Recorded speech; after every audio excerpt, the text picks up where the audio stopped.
Eddard Stark stood in the dimly lit solar with sweat gathering at his temple. Robert Baratheon's moans floated through the open windows from the adjoining chamber, where the king lay dying of a wound inflicted by a boar. Candlelight flickered across Ned's solemn face, and his gray eyes, somber by nature, seemed darker than usual. He felt the weight of 1,000 storms pressing upon him. His conscience, his sense of duty, his love for Robert, and the secrets he had unearthed in these last tumultuous weeks. Even the thick stone walls of the Red Keep seemed to press in on him, as though the castle itself demanded a decision. He had spent countless nights wrestling with how best to protect Robert's true legacy, the realm's stability, and the honor he carried like a millstone around his neck. In another life, in another man, perhaps indecision might have prevailed. But Eddard Stark had discovered the truth. Joffrey was no son of Robert Baratheon. Tommen and Myrcella, likewise, bore the mark of Jaime Lannister, not the black-haired line of the Baratheons. The knowledge was a blade pressed against his chest, a silent threat that could destroy House Stark if he handled it unwisely. All around him, forces moved to secure power after Robert's imminent death. Cersei Lannister, with her cunning green eyes and fierce maternal loyalty, had already begun tightening her hold. Peter Baelish, ever the whisperer in the dark, had offered cunning solutions that left Ned uneasy. Varys, the master of whisperers, had counseled caution. And Renly Baratheon, ever brash, had demanded swift, decisive action. Yet it was not in Eddard Stark's nature to seize power for himself. He had always served honor, truth, and the rightful king. In quiet solitude, he had resolved that Stannis Baratheon was Robert's legal heir, no matter how cold or distant the man might be. Even so, Ned was no fool. He understood how dangerous this game was, especially in King's Landing, where every corridor seemed home to a Lannister spy or a gold-cloaked guard in the pocket of Littlefinger, the Queen, or the Queen's father, Lord Tywin. Ned's own sense of duty insisted he present Robert's will and champion Stannis. But the memory of Peter Baelish's smirk as he had whispered that Ned should not trust the city watch weighed heavily upon him. The cutthroat politics of the capital demanded more than truth. They demanded ruthlessness, cunning, and might. For many days, Ned had hesitated to step outside the bounds of law. He was a Northman, raised on the stories of fair justice and the abiding sense of rightness that his father, Rickard Stark, had taught him.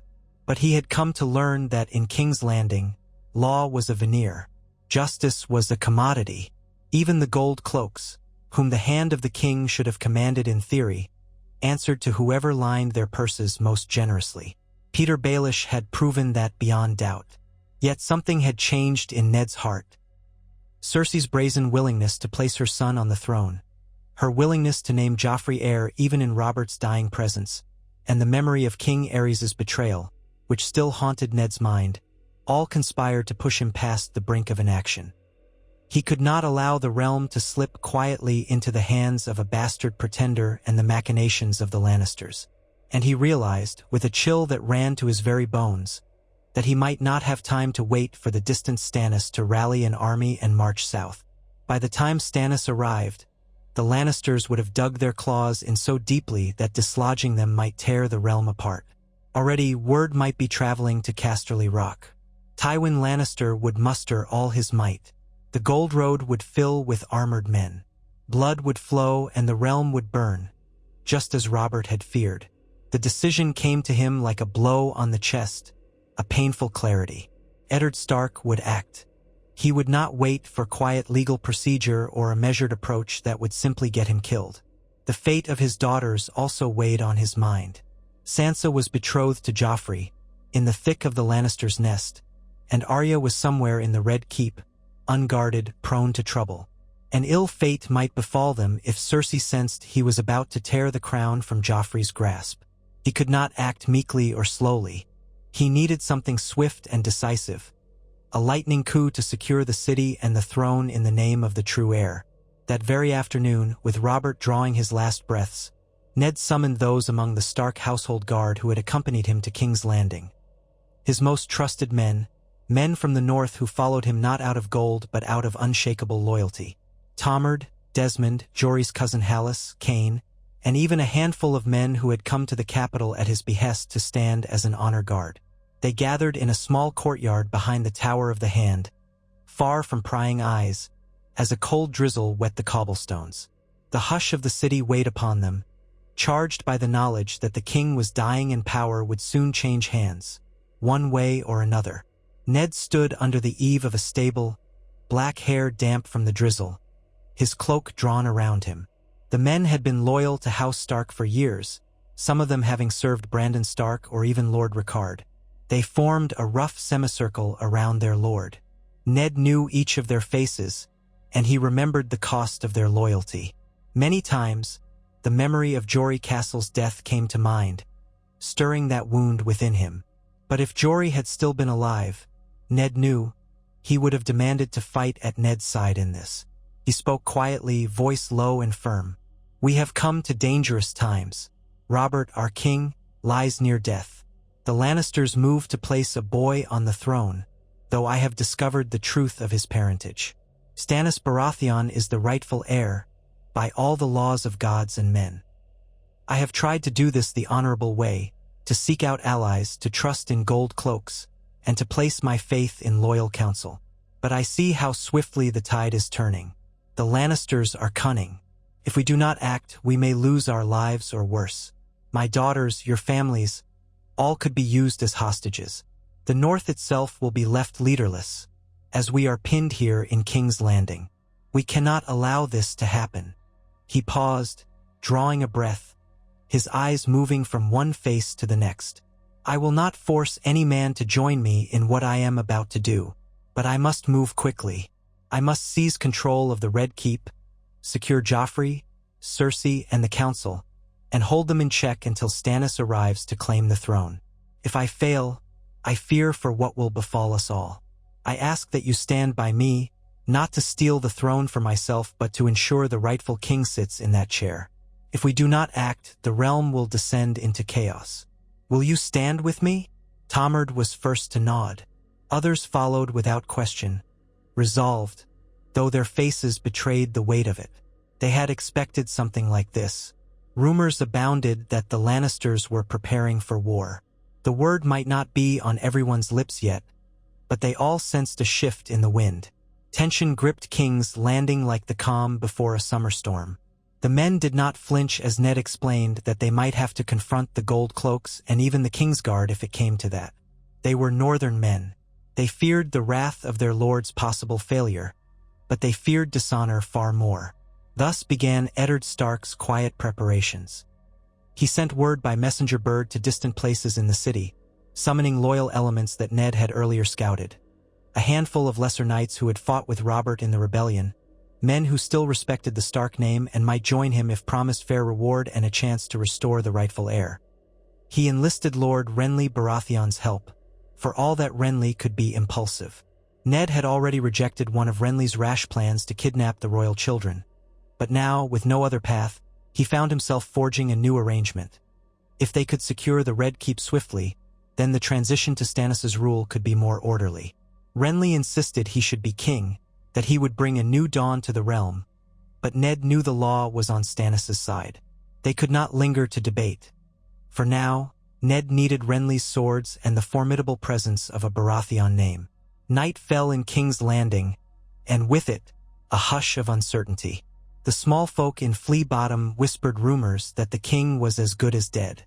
Traders locked up their stalls early. Gold cloaks patrolled the streets, but their loyalties were uncertain. Some said that Janos Slynt, the commander of the City Watch, had quietly taken a Lannister purse. Others believed that the gold cloaks would still obey the hand of the king, though no one could say for sure. Even Baelish's whisperers moved in the dark, their alliances known only to him. In the late hours, Ned found himself alone with Robert. The king was delirious, lost in a haze of poppy milk. Only the flickering torches in the corridor provided any illumination. Robert's face was pale, his breath ragged. He opened his eyes once when Ned touched his arm, but a second later, they closed again. The boar's tusks had done their terrible work. Robert mumbled about battles long past, about his first victory at Summerhall, about Lyanna. In a voice that tore at Ned's heart, the king, the once mighty Robert who could fell a man with a single blow of his warhammer, was dying, and Ned felt a wave of sorrow. Quietly, Ned whispered, "I will protect the realm from the vultures, old friend. By the gods, I swear." Robert did not stir, and Ned gently placed a hand on his friend's chest. He listened to the faint, labored beating of Robert's heart. In that moment, Eddard Stark, so often forced into reluctant leadership, resolved that he would not let Robert's legacy be trampled by the Lannisters' lies. He would do what needed doing. Before dawn, he called another small gathering, this time including Renly Baratheon and the knights Ned trusted. They formed an unlikely alliance. Renly with perhaps a score of loyal men, Ned with close to 24.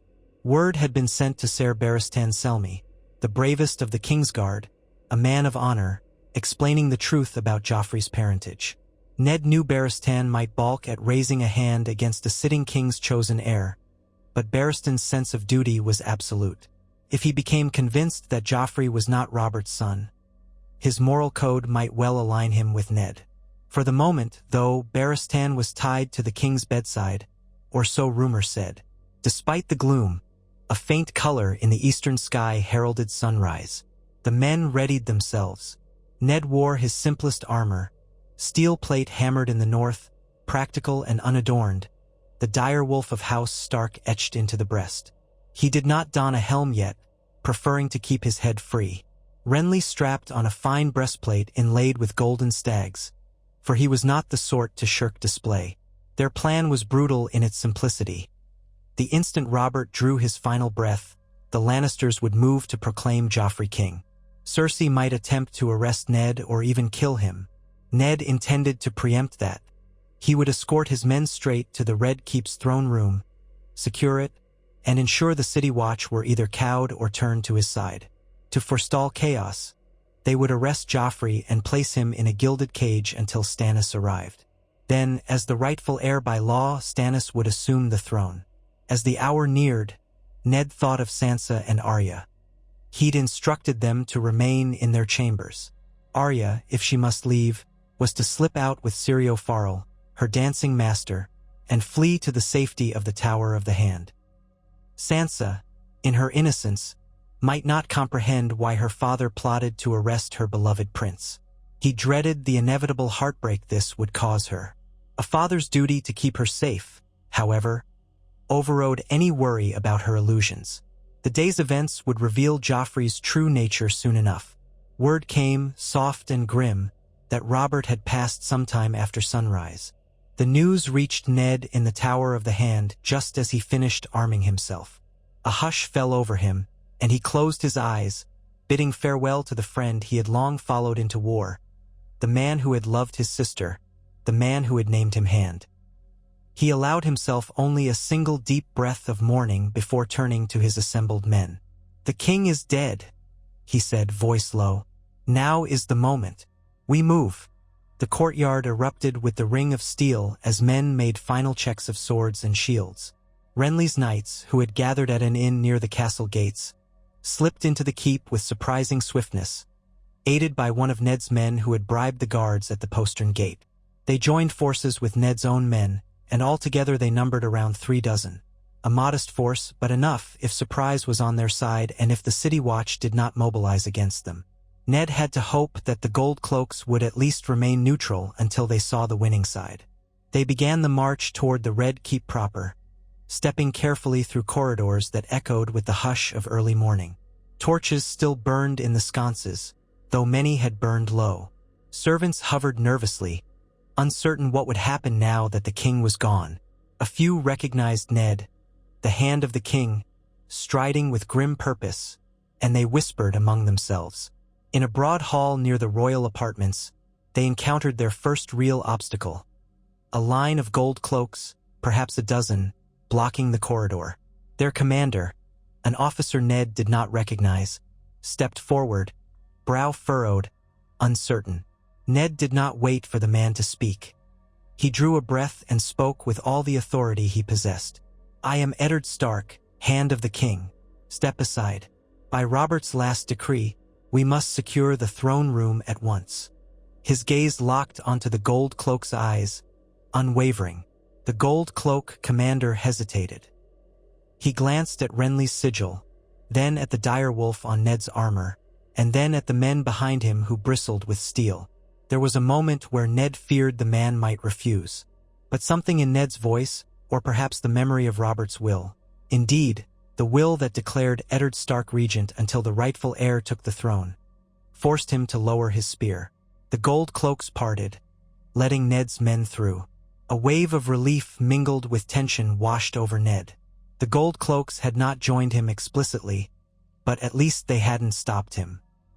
They continued down a winding staircase, passing more palace guards who looked uncertain but made no move to halt them. Finally, they entered the great hall, that long, cavernous chamber with the iron throne at its far end. High, narrow windows spilled early morning light upon the floor. The throne itself loomed like a malevolent silhouette, forged of 1,000 swords. And there, in front of the dais, Ned saw Queen Cersei and a small coterie. Joffrey stood with her, flanked by the Hound, Sandor Clegane, and a handful of Lannister red cloaks. At Joffrey's other side stood the newly arrived Lord Tywin, wearing polished armor the color of beaten gold, though his face held no sign of weariness.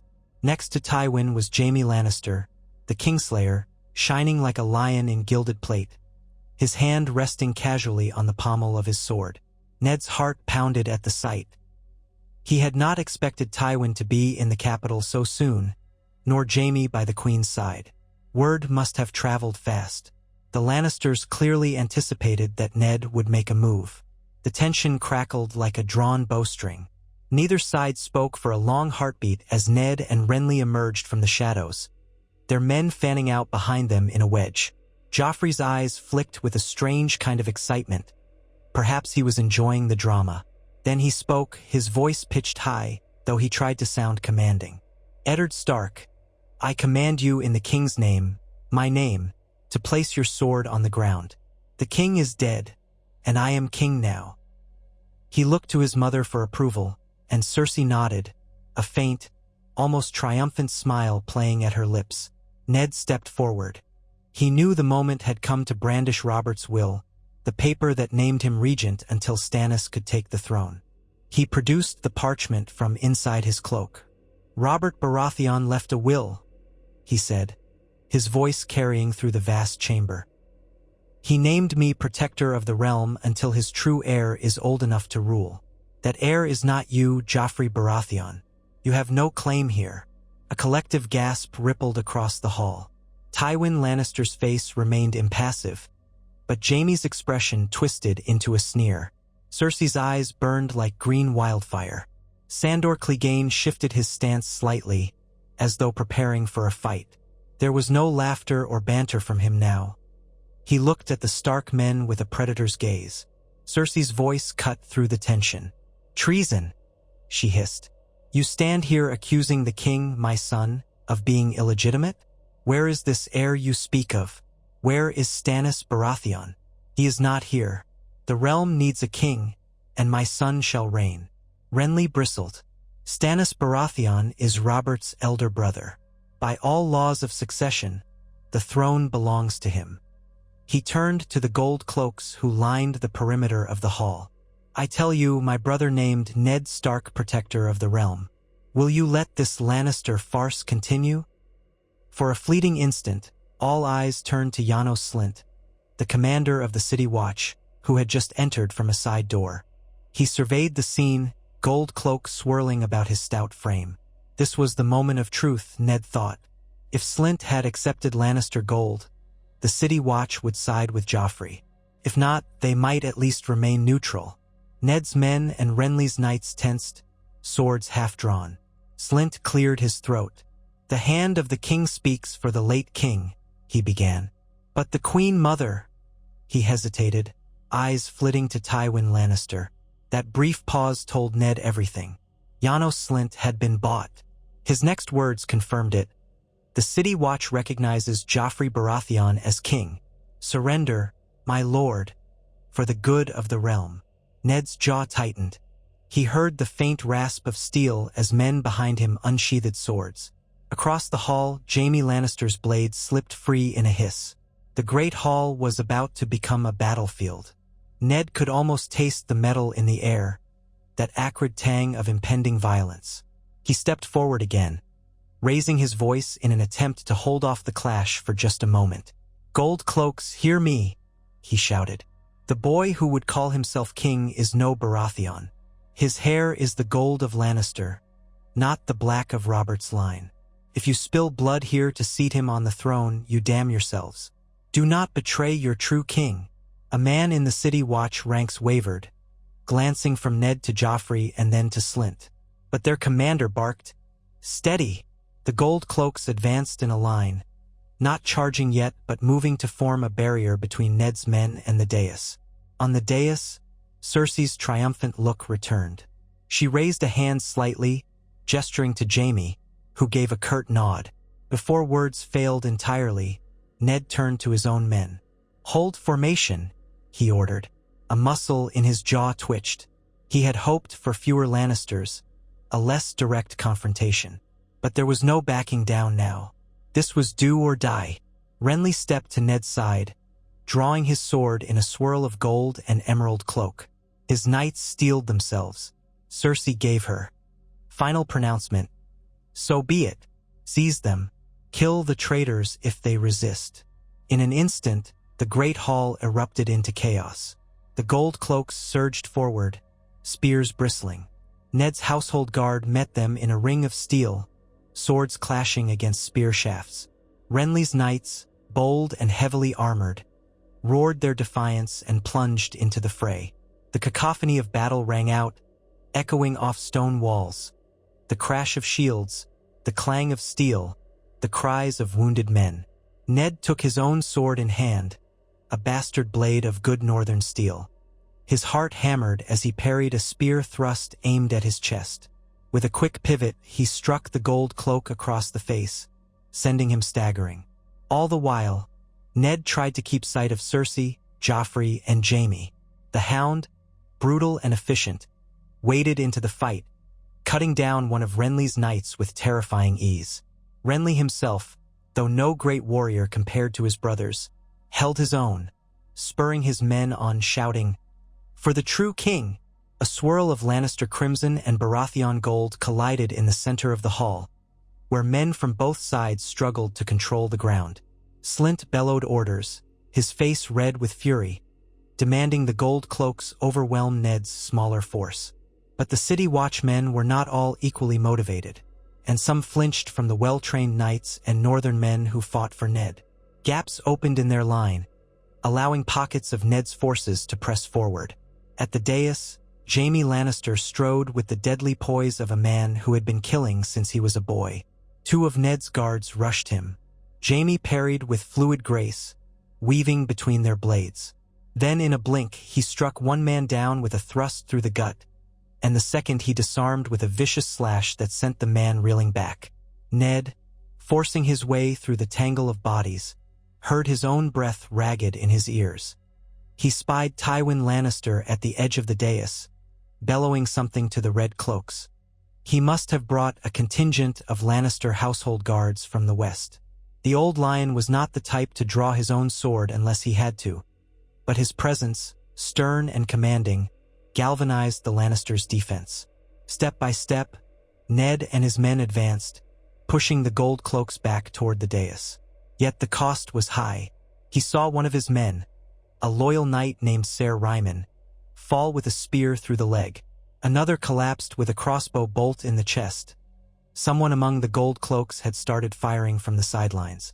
Shouts and screams echoed, and the polished floor became slick with blood. Suddenly, Renly was beside Ned, breath heaving, a cut across his left arm bleeding freely. "We need to finish this quickly," Renly panted. "More gold cloaks will be pouring in from the gates." Ned nodded, swallowing the coppery tang of blood in the air. They could not sustain a lengthy fight. He slashed at another city watchman, who fell back with a cry, then pressed forward. He caught a glimpse of Joffrey, wide-eyed and trembling behind his mother. though he clutched a sword in trembling hands. He seemed more boy than king just then. Cersei glared, a lioness cornered. But it was Jaime who sprang forth like a streak of gold and crimson, intercepting Ned. "Lord Stark," he called, voice laced with contempt. "I've been waiting for another chance to dance with you." He brandished his long sword, shining in the torchlight. Ned knew Jaime was far more skilled than he, a knight who had bested many. But Ned had no choice. If he could hold Jaime at bay, perhaps his men would secure the dais and take the queen and Joffrey prisoner.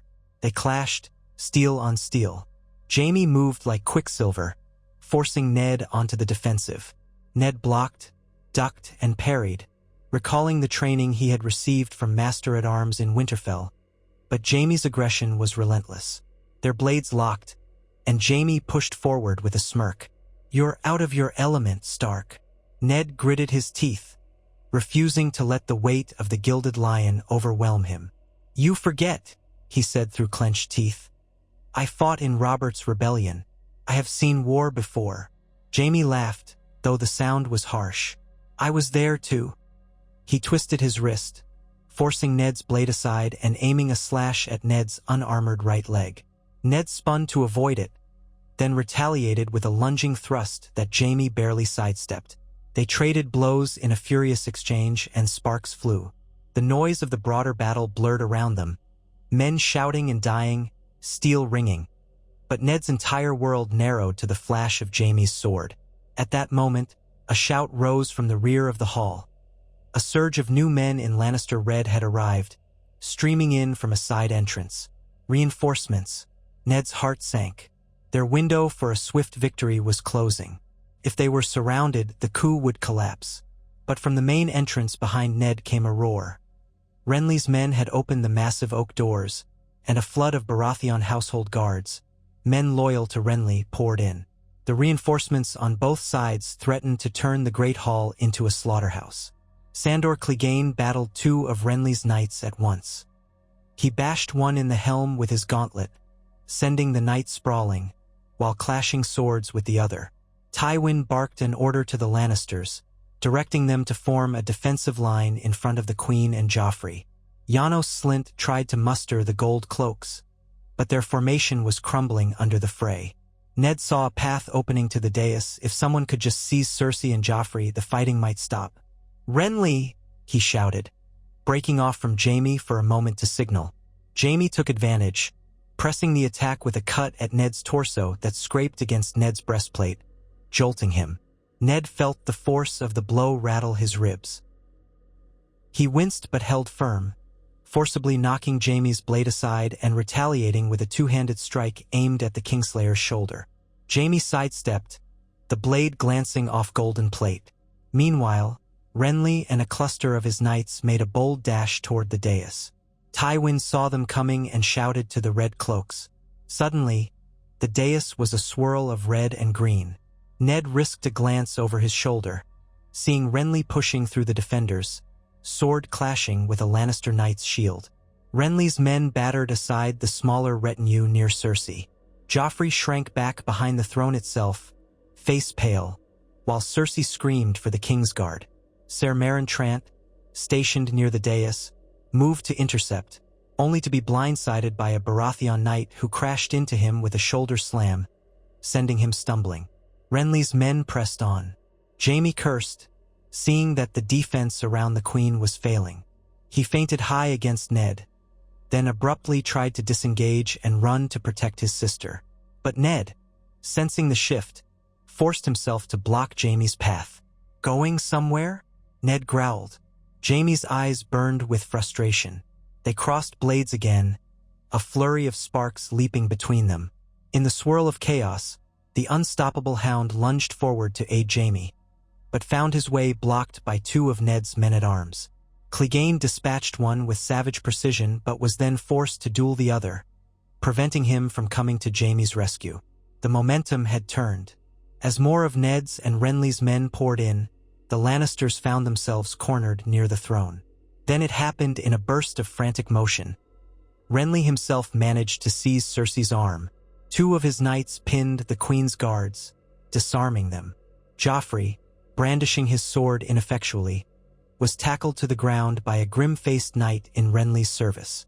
The boy king screamed in outrage, and Cersei shrieked, "You dare!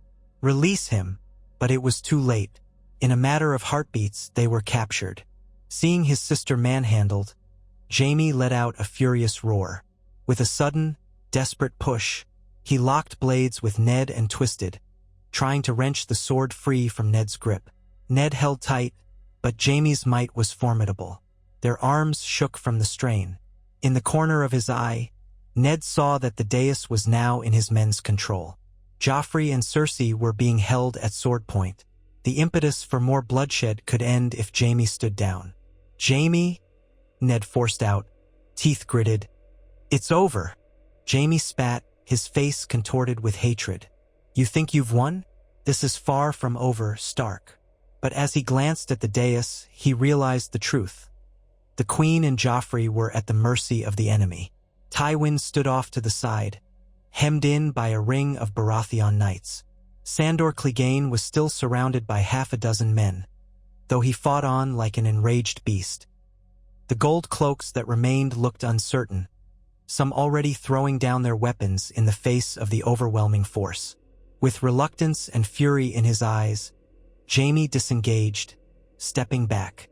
Ned stood poised to continue, but he saw Jaime lower his sword slightly, chest heaving. Even the Kingslayer could not fight alone to save his sister and nephew. Slowly, the clangor of battle began to die as the Lannisters realized that Joffrey and Cersei had been seized. The men of the City Watch, seeing their cause lost, either laid down arms or tried to slip away. Some died with swords in their hands, unwilling to surrender, but the majority gave up once they recognized the hopelessness of the fight. The great hall reeked of blood and sweat. Bodies lay strewn across the floor, including several of Ned's own loyal men. Some still groaned, clinging to life. Swords clattered to the stone as the last of the gold cloaks dropped them, kneeling in surrender. Ned sucked in a breath, absorbing the weight of what had just happened. This was no clean victory. This was a coup bathed in violence. King's Landing would not soon forget. Renly held Cersei's arms pinned behind her back as two knights assisted him. She thrashed, fury blazing in her eyes. Her golden hair clung to her forehead, and her face was pale with rage. "Release me," she hissed. "I am the Queen." Renly ignored her, turning to Ned. "We have them." He signaled his knights, who brought Joffrey forward, hands secured behind his back. The boy's eyes blazed with humiliation. Face streaked with tears he tried to hide. Ned closed the distance, ignoring the throbbing ache in his arms from the fight with Jaime. He looked at the trembling boy king, then at Cersei. He felt no triumph, only grim resolve. "Joffrey Baratheon," he said, voice echoing in the hushed hall. "Until the rightful king comes to claim the throne, you will be held as a prisoner under my authority as protector of the realm." He glanced at Renly, who nodded, acknowledging the plan. "Guards, escort the queen and the boy to secure quarters." Cersei spat at him. "You fool! You have no idea what you've done. My father will not rest until we are free, and every man who stands against the lions will pay." A flicker of worry coursed through Ned. Lord Tywin Lannister was indeed an enemy to fear, but for now the city belonged to Ned and Renly. He steeled himself. "We will cross that bridge when we come to it," he said. "Take them." Knights hustled Cersei and Joffrey away, leaving Tywin under guard as well. Jaime, face twisted with wrath, stood among a cluster of men in steel, disarmed but unbowed. Sandor Clegane had been subdued, though it took many men to pry his sword away. He was breathing heavily, bleeding from a cut above his brow. One of the older knights in Renly's retinue barked orders to separate the prisoners. The Iron Throne loomed behind Ned, silent and cold. With a cautious glance, Ned approached the dais. Blood smeared the floor around it, and the seat itself seemed to glisten in the pale morning light. Was this truly the solution? Seizing the throne by force in the name of Stannis? Ned swallowed. He reminded himself, he was not claiming the throne for himself. He was merely ensuring that the laws of succession were honored. Still, the cost weighed on him. The great hall was a ruin of corpses and wounded men. Renly stepped up beside him. He cradled his bleeding arm, wincing. "We should address the realm, Ned," he murmured. "King Robert's death must be announced, along with the imprisonment of the Queen Regent and Joffrey. The lords must be told that we act for Stannis." Ned nodded, though weariness sagged his shoulders. "I will fortify the Red Keep first. Place loyal men at all points, gates, towers, the armory. Summon the council, such as remains." He glanced toward the side of the hall, where Varys hovered, quietly watching. Peter Baelish was nowhere to be seen. Doubtless, he would emerge when it suited him. In the courtyard outside, horns began to blow, signaling some new arrival or event. Ned looked at Renly, a question in his eyes. Renly shrugged, worry creeping into his face. They strode from the great hall to see what might be happening. The Red Keep's gates had been slammed shut, and the city beyond bristled with tension. Crowds of small folk pressed against the gates, alarmed by the sounds of battle from within. Overhead, the sky was turning a sullen gray, reflecting the mood of the city. Ned took a moment to breathe, to gather his thoughts. Stannis must be sent for immediately, so that no one could accuse Ned of usurping the throne. War was not yet won. Tywin Lannister would doubtless march an army in response to his daughter's captivity. All the while, Ned had to ensure that the city remained calm and that Sansa and Arya were safe. Thoughts of his daughters burned in his mind. He instructed Tommen to locate them and keep them under guard in the Tower of the Hand. Such was the first dawn of Eddard Stark's lightning coup in King's Landing. He had seized the Red Keep in the name of the realm's rightful king, captured Joffrey and Cersei, but at great cost. The uneasy hush that settled over the capital was a harbinger of storms to come. Storm clouds bearing the lion's sigil, armies marching under gold and crimson banners. Yet Ned stood by his convictions, battered sword in hand, blood on his boots, prepared to face the consequences of the boldest move he had ever made. In the hours that followed, messengers were dispatched to Dragonstone with urgent pleas for Stannis to claim his throne, and to the north, where Robb Stark would learn of his father's coup. Ravens flew to Pike, the Eyrie, Riverrun, and beyond. Some messages were written in carefully measured words, explaining that Joffrey was not Robert's son and that Ned had detained him peacefully for the good of the realm. Others, more private, spelled out dire warnings about Lannister retaliation. Ned wondered how many lords would believe him and how many would side with the Lannisters out of fear or promised reward. Varys slipped into the Tower of the Hand shortly after midday. Ned eyed him warily, for he had never fully trusted the spider. Varys wore his usual soft slippers, and his face bore a grave expression. "My Lord Hand," he said, voice barely above a whisper. "The city is in an uproar. There are rumors flying about. Some say the Lannisters are massing an army outside the gates. Others claim that the Tyrells will come to the Queen's aid. The small folk are afraid, my lord. Fear is a dangerous thing." Ned leaned against a table, exhaustion coloring his features. "It had to be done, Varys. I could not let that boy—" He paused, remembering Joffrey's defiant stare. "Sit on the throne.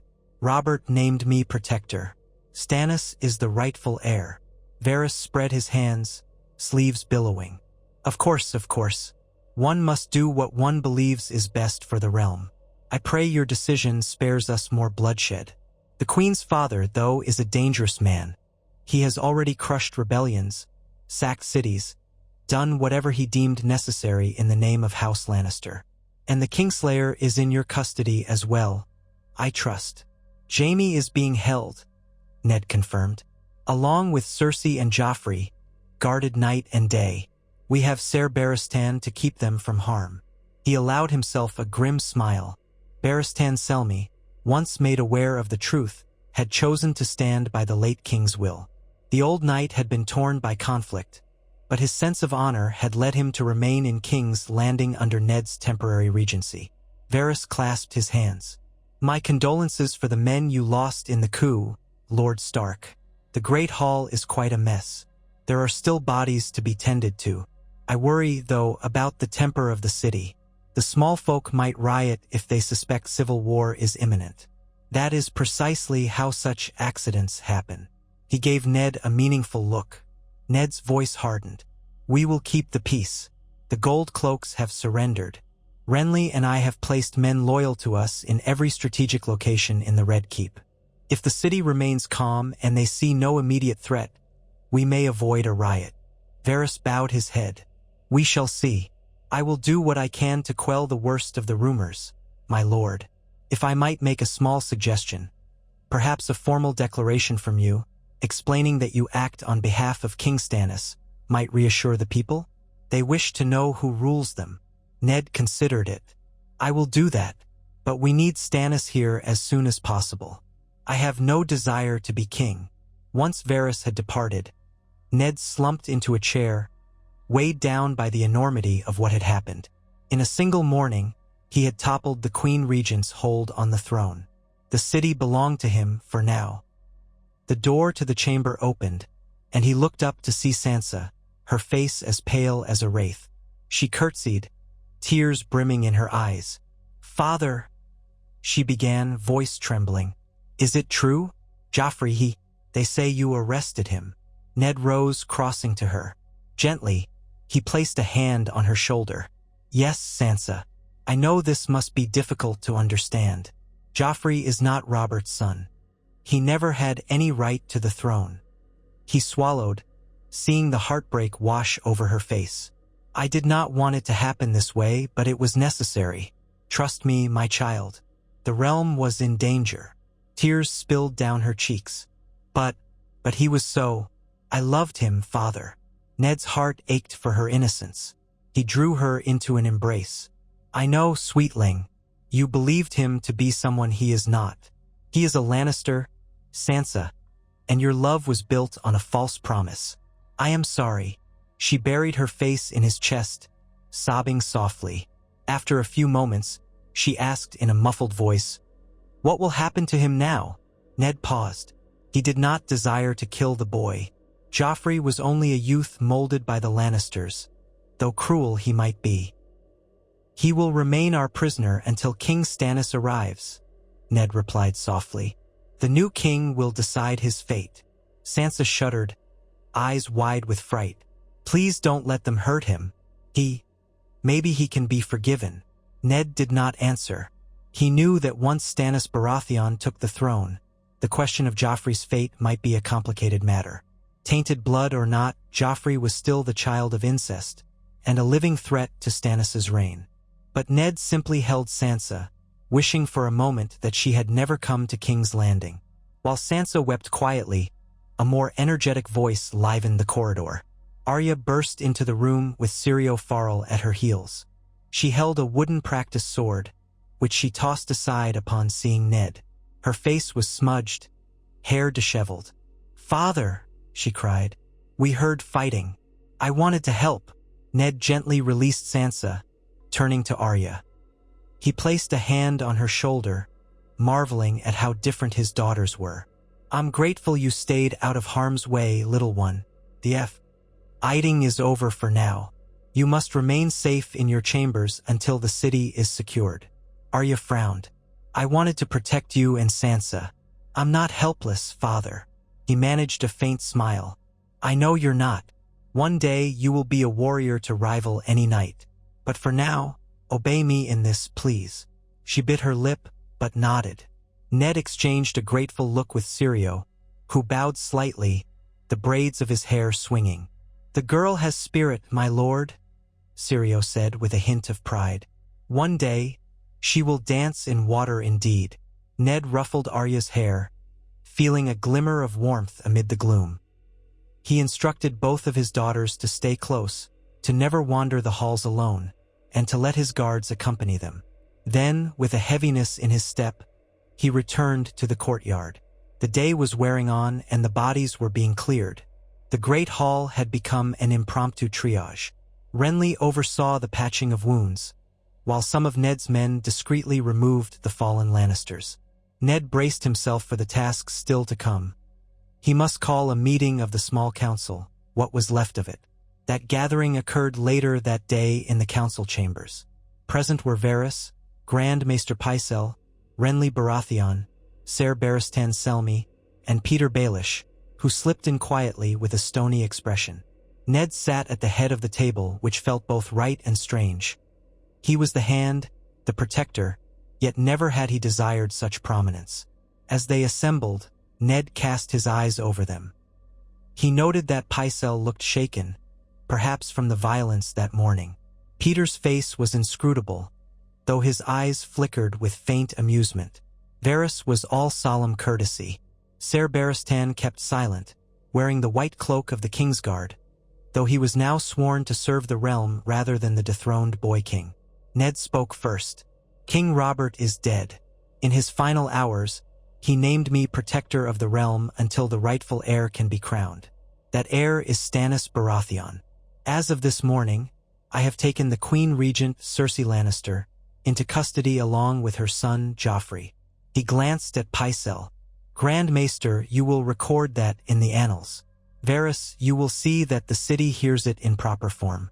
Renly Baratheon stands with me in support of his brother's claim. Pycelle cleared his throat, sounding frail. Lord Stark, this is all unprecedented. The Queen Regent imprisoned? The city watch nearly turned on itself. This could provoke war. Renly responded. There would have been war anyway, had the Lannisters seized the throne under Joffrey's false claim. At least now, the city is firmly in our hands. He looked at Petyr Baelish, arching an eyebrow. What say you, Lord Baelish? You once counseled Lord Stark not to trust the gold cloaks. A pity your advice came so late. Petyr gave a slight bow of the head. I did what I could. My duties, as always, are to the realm. But events have moved swiftly. I will serve, as I always have, in whatever capacity the hand requires. His tone was smooth, but Ned detected a flicker of annoyance behind those mocking eyes. Ned put his hands on the table, determined. Lord Baelish, I will need the Treasury's resources to secure the city and ensure the small folk do not suffer shortages during this transition. You are still master of coin, unless you'd prefer otherwise. Petyr offered a small, knowing smile. I live to serve, Lord Stark. Varys spoke softly. And what of the Lannister host that is rumored to be mustering on the Gold Road? We have heard talk that Lord Tywin's forces are gathering. I fear war may come sooner rather than later. Ned's jaw tensed. We shall fortify the city and prepare the walls. I will send out riders to glean more intelligence. Renly, can you rally some of the Crownland's lords to our cause? Renly nodded. Some will follow me, yes, especially if they believe Stannis is near. Others may be slow to act without seeing which side emerges strongest. At that, Ned tapped the table with 2 fingers, a gesture of emphasis. We must bring Stannis here without delay. The longer we hold the city without a crowned king, the more tenuous our position becomes. We may need to send a ship to Dragonstone to escort him, or at least bring him word in person. Pycelle fiddled with the chain around his neck. I can draft a royal decree summoning him, but we must be cautious. If Lord Tywin marches with a large army, can we hold the city against a siege? Ned exhaled. We can. The Red Keep is formidable, and I will also write to my son in the north, Robb Stark, to prepare to march south if necessary. The Lannisters must not think we are alone in this. He paused, scanning their faces. We did what needed to be done. Now we must brace ourselves. The realm cannot afford another drawn-out war, but if the Lannisters force it, we must be ready. Petyr Baelish leaned forward, steepling his fingers. Then we must also consider the Tyrells, the Martells, the Arryns, the Greyjoys. Each of them might see a chance to press old wounds or claim new alliances. Lord Stark, it might be wise to offer alliances, perhaps by betrothal or by granting certain concessions, so that we are not fighting a war on multiple fronts. Ned shook his head. We will not trade away the realm's honor for momentary peace, Lord Baelish. But it is true we must secure alliances. The Tyrells hold the Reach, a powerful host. Perhaps they will side with Stannis, given that King Robert's blood once joined with Margaery Tyrell in rumor, though nothing came of it. We shall see. He looked to Varys. We must send envoys. The realm must understand that this is no petty coup. We are merely preserving Robert's rightful succession. Varys bowed. I shall see to it, my lord. The meeting continued for another hour, each piece of the puzzle discussed and measured. By the time Ned dismissed them, the sky outside had turned a dull overcast, threatening rain. The city bristled with rumors. Word spread through every tavern, from the Street of Silk to Flea Bottom, that Eddard Stark had overthrown the queen, proclaiming Joffrey a bastard. Some whispered Ned aimed to take the throne himself. Others insisted that the king's elder brother was coming. Riots did not erupt, at least not immediately, but the tension was thick enough to cut with a knife. Over the coming days, Ned labored to shore up defenses. Barristan Selmy took charge of reorganizing the Gold Cloaks. Those who had proven loyal to Janos Slynt and the Lannisters were quietly replaced or imprisoned, pending a formal trial. Janos Slynt himself languished in a cell, cursing Ned's name. The garrison at the Mudgate was reinforced with men from Renly's retinue, who accepted new tabards emblazoned with the stag of House Baratheon. Pockets of Lannister supporters were weeded out, though some vanished into the labyrinthine alleys of King's Landing. Peter Baelish offered coin to help quell the small folks' fear of food shortages, buying grain from nearby regions and storing it in the city's granaries. Still, uneasy questions persisted. What of Tywin Lannister's wrath? Would King Stannis arrive swiftly? How would the other great houses respond? Ned's ravens flew out in every direction, each message carefully phrased to explain the situation. Joffrey's illegitimacy, Stannis's rightful claim, Ned's duty as protector. Whether the letters would be believed or not was another matter entirely. Joffrey and Cersei remained under constant guard in separate towers, each watched by men who owed their loyalty to House Stark or House Baratheon. Jaime was likewise imprisoned in a secure suite of rooms, not the black cells. Ned had no desire to see him tortured or thrown into darkness, but he also could not release the Kingslayer to roam free. Tywin remained in custody as well, though the old lion rarely spoke. Whenever Ned visited him, Tywin's golden eyes stared back with cold, calculating fury. Late on the third night after the coup, Ned found himself unable to sleep. He wandered the darkened corridors of the Red Keep, haunted by the sounds of the wind whistling off Blackwater Bay. Guards saluted him at intervals, men wearing a hodgepodge of Northern and Baratheon sigils. He came upon the courtyard where many of his men had died in the fight. The flagstones were scrubbed clean now, but in his mind's eye he saw the blood. A soft footstep behind him caused him to turn. It was Peter Baelish, dressed in dark silks, his mockingbird pin catching the faint torchlight. He gave a short bow, lips curved in a half-smile. Lord Stark, a lonely night to be roaming the keep. Ned studied him warily. Lord Baelish, indeed, I could not find rest. Peter nodded. Nor I. The nights in King's Landing are never truly quiet, especially in times of upheaval. He moved closer, voice dropping. The small folk whisper of war. They wonder if the fields around the city will soon be filled with swords and spears. The cost of feeding them all through a siege would be. He let the words hang. Ned's voice was guarded. Yes, I know the costs. We shall do what we must to protect the people. The North stands with me, and with the rightful king. Peter's eyes gleamed. But will it arrive in time? Your son, Robb, is in Winterfell, is he not? The distance is great, and the path is perilous. I have faith in my son. He has more Stark in him than any man I know. Peter dipped his head. Of course, I merely point out the realities. Tywin Lannister may strike sooner than you think. Do you recall how Robert crushed the Targaryens at the Trident? Swift, overwhelming force. Tywin Lannister did the same to the Targaryen loyalists in the sack of King's Landing. We must be prepared. Ned frowned. I welcome your counsel, but I suggest you speak plainly. Peter shrugged, turning slightly to gaze at the flickering torch. I only mean that alliances will decide the outcome. Your coup, as you call it, was successful here, but the realm at large may not be so convinced. The Tyrells, the Martells, they hold grudges and ambitions. The Greyjoys have their own designs on independence. The Eyrie is ruled by your wife's sister, but Lady Lisa is quite unpredictable. You need more than a handful of ravens to secure them."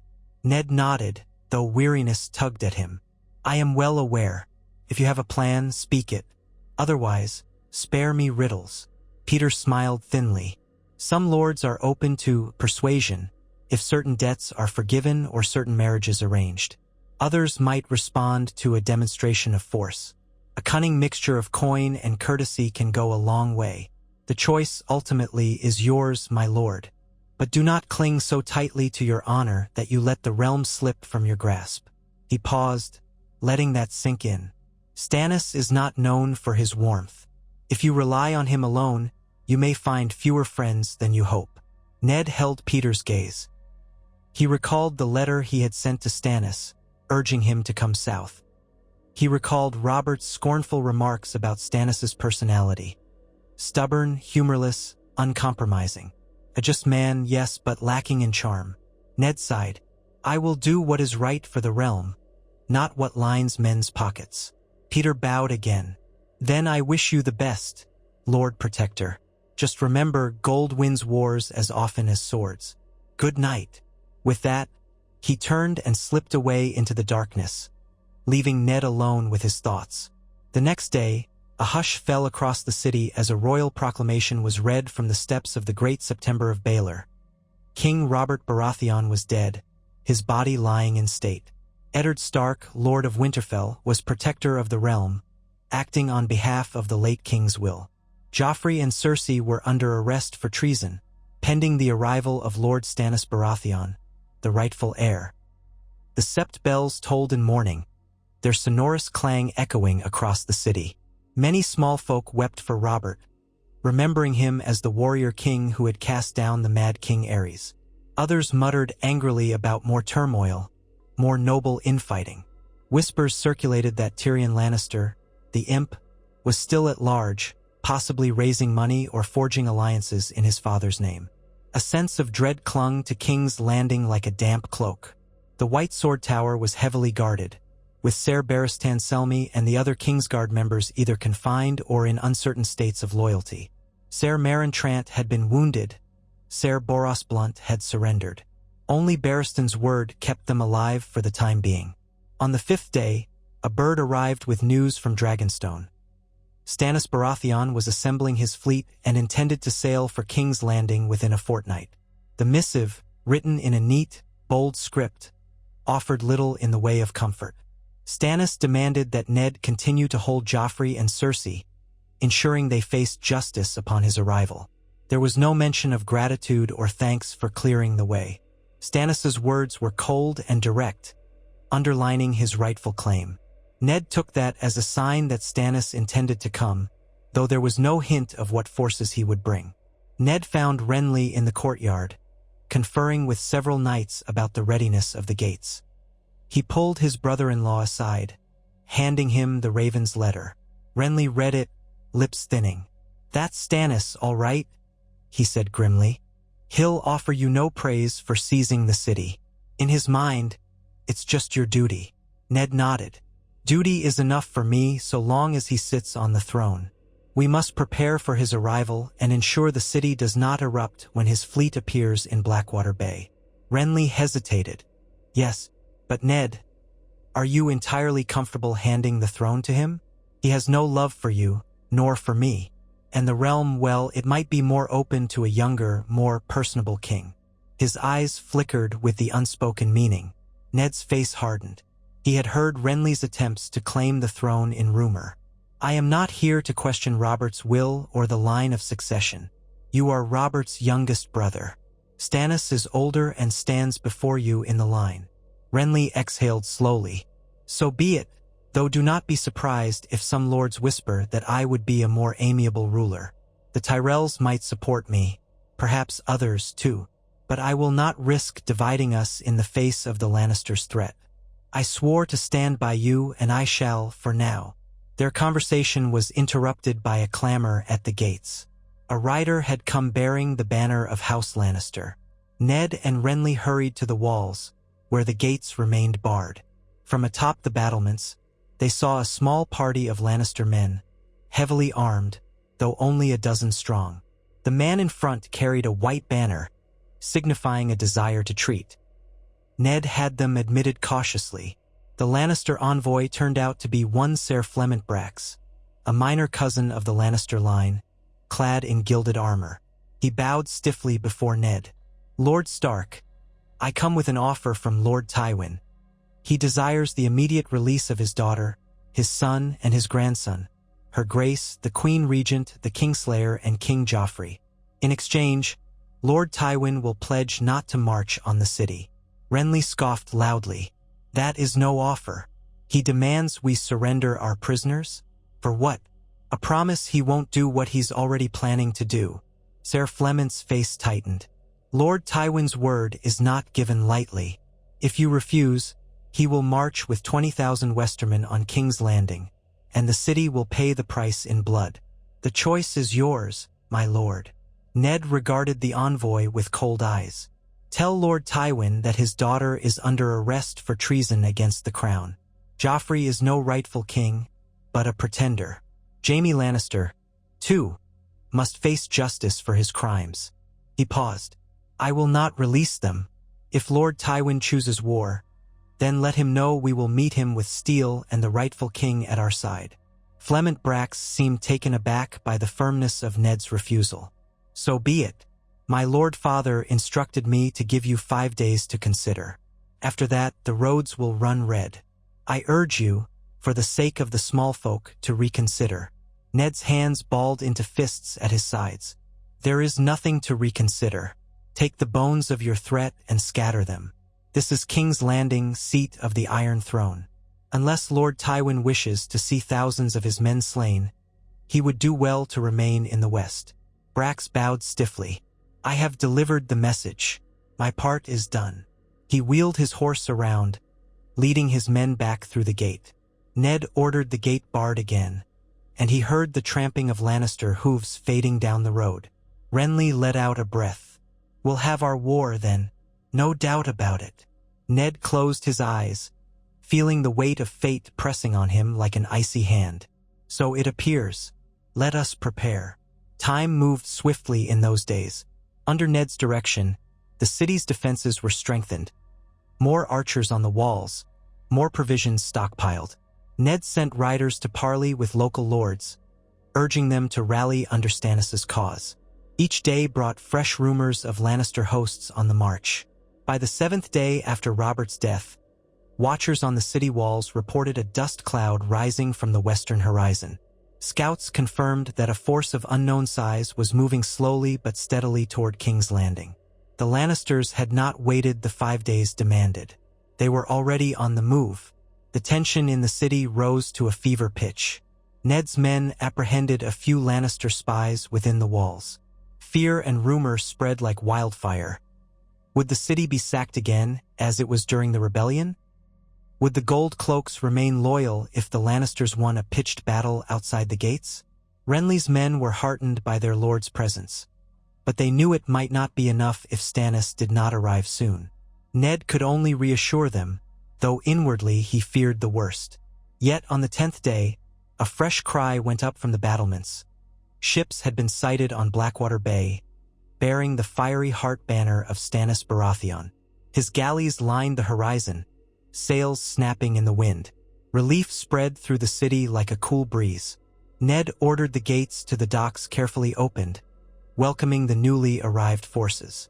Stannis himself landed at the King's Gate with several thousand men, grim-faced knights from the Stormlands, hardened sailors from the Narrow Sea, and a handful of lords who respected Stannis' claim. The man at the head of this column was Stannis himself, stern and forbidding, clad in plate emblazoned with the flaming heart of the Lord of Light. Ned went to greet him near the gate, accompanied by Renly and a retinue of Stark guards. Stannis rode at the fore with Davos Seaworth at his side. As they halted, Stannis' dark eyes swept over Ned and the city behind him. He dismounted in a fluid motion. Renly moved to embrace his brother, but Stannis merely gave him a curt nod, turning his attention to Ned. "Lord Stark," he said, voice flat, "I received your letters." So you have seized the capital in my name. Ned inclined his head. I have, my lord. Robert named me protector of the realm, and your nephew was illegitimate. I could not let the Lannisters seat him on the Iron Throne. Stannis's lips tightened. Then you have served your king as you swore to serve your old friend. This is well. He paused, glancing at Renly, who stood stiffly at his side. You have done your duty, Lord Stark. I trust you have my so-called nephew and the Queen Mother in custody. Ned nodded. They are held under guard in the Red Keep, along with Jaime Lannister and Tywin Lannister. At that, a tea of surprise flickered across Stannis's stern face. You captured Tywin as well? Renly interjected. He arrived in the city not long before Robert died, likely to secure Joffrey's claim by force. Lord Stark acted swiftly, and the old lion was caught when the coup began. Stannis grunted, clearly impressed despite himself. A tidy bit of work, it seems. Then his features hardened again, as though reluctant to praise. Come, we have much to discuss. We must see me crowned, and we must decide how to deal with the Lannister army approaching. So Eddard Stark rode with Stannis Baratheon through the streets of King's Landing, the small folk lining the roads with uncertain faces. Some cheered, others merely stared. The city had a new king, one whose reputation for stern justice preceded him. Once within the Red Keep, Ned formally presented Stannis with Joffrey, Cersei, Jaime, and Tywin. The bitterness and fury in their eyes was palpable. Cersei's face was ashen, lips tight. Joffrey visibly trembled, half in rage and half in fear, glaring at his uncle. Jaime looked coiled like a viper, ready to strike if not for the men holding him. Tywin alone retained a stony calm, though the tension in his jaw betrayed his rage. Stannis observed them all. His voice was cold. I am the lawful king of Westeros. Your false claim has ended. You stand accused of high treason, incest, and murder. He paused, letting the accusations hang in the air. If you have anything to say, speak now. Cersei spat on the floor. You are no king of mine, Stannis. This is an outrage. My son is a bastard, Stannis declared, voice like iron. You will be judged accordingly. Guards, take them to the dungeons.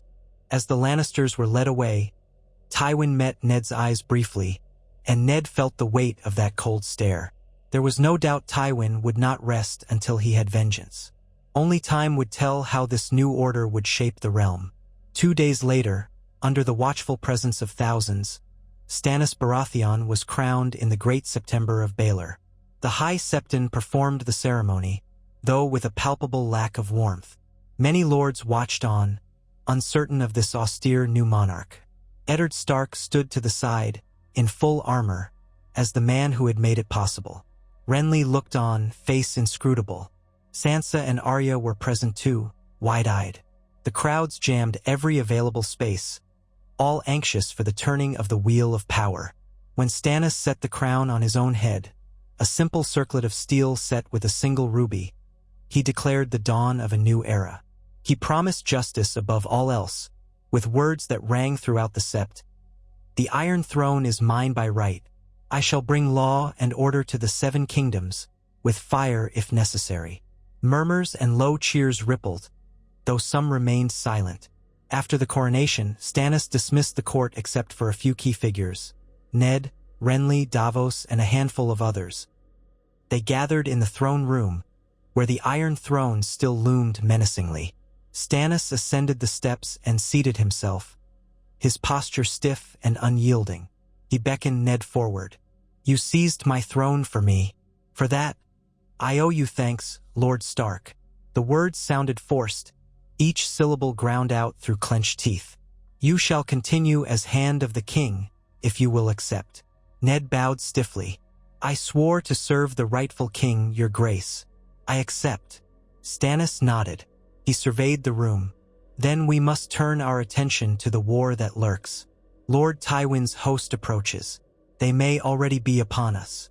Ser Davos will command my fleet in the bay, ensuring we are not cut off by sea. Lord Stark, as my hand, you shall command the defense of the city walls. Renly, you shall gather as many storm lords and reach lords as you can to bolster our forces. We will break the Lannister might once and for all." Renly, though overshadowed, nodded, his jaw tight. "Yes, your grace." Stannis's eyes settled on Ned again. "The Lannisters in our custody. Jaime, Tywin, Cersei, Joffrey. What do you propose, Lord Hand?" A flicker of hesitation crossed Ned's face. "They stand accused of treason. Normally, that would mean trial, perhaps execution. But they remain powerful bargaining chips. If we kill them, the Lannister armies might fight to the death. If we keep them alive, they might negotiate a surrender." Stannis considered. "I have little patience for traitors, but you speak wisely. Until Tywin's host is dispersed or surrenders, we shall keep them as hostages. Afterward—" He let that word hang, implying a grim fate. Ned bowed, though a part of him quailed at the thought of beheading a child, even one as cruel as Joffrey. He resolved to find a more merciful path if possible. But for now, the war overshadowed all else. News came that Tywin's van was within a day's march. So began a feverish rush of preparations.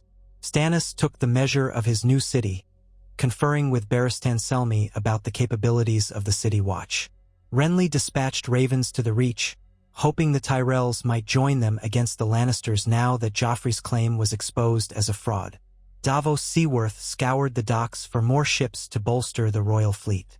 On a grim morning, the watchers on the city walls reported a sea of crimson banners in the distance. The Lannister army had arrived, camping just out of range of the city's scorpions and catapults. Stannis and Ned climbed to the ramparts and beheld the host. It was large, though perhaps not the full force Tywin could muster if given time. Scouts put their numbers at 10,000, a mix of cavalry and infantry, enough to pose a serious threat if the city were poorly defended.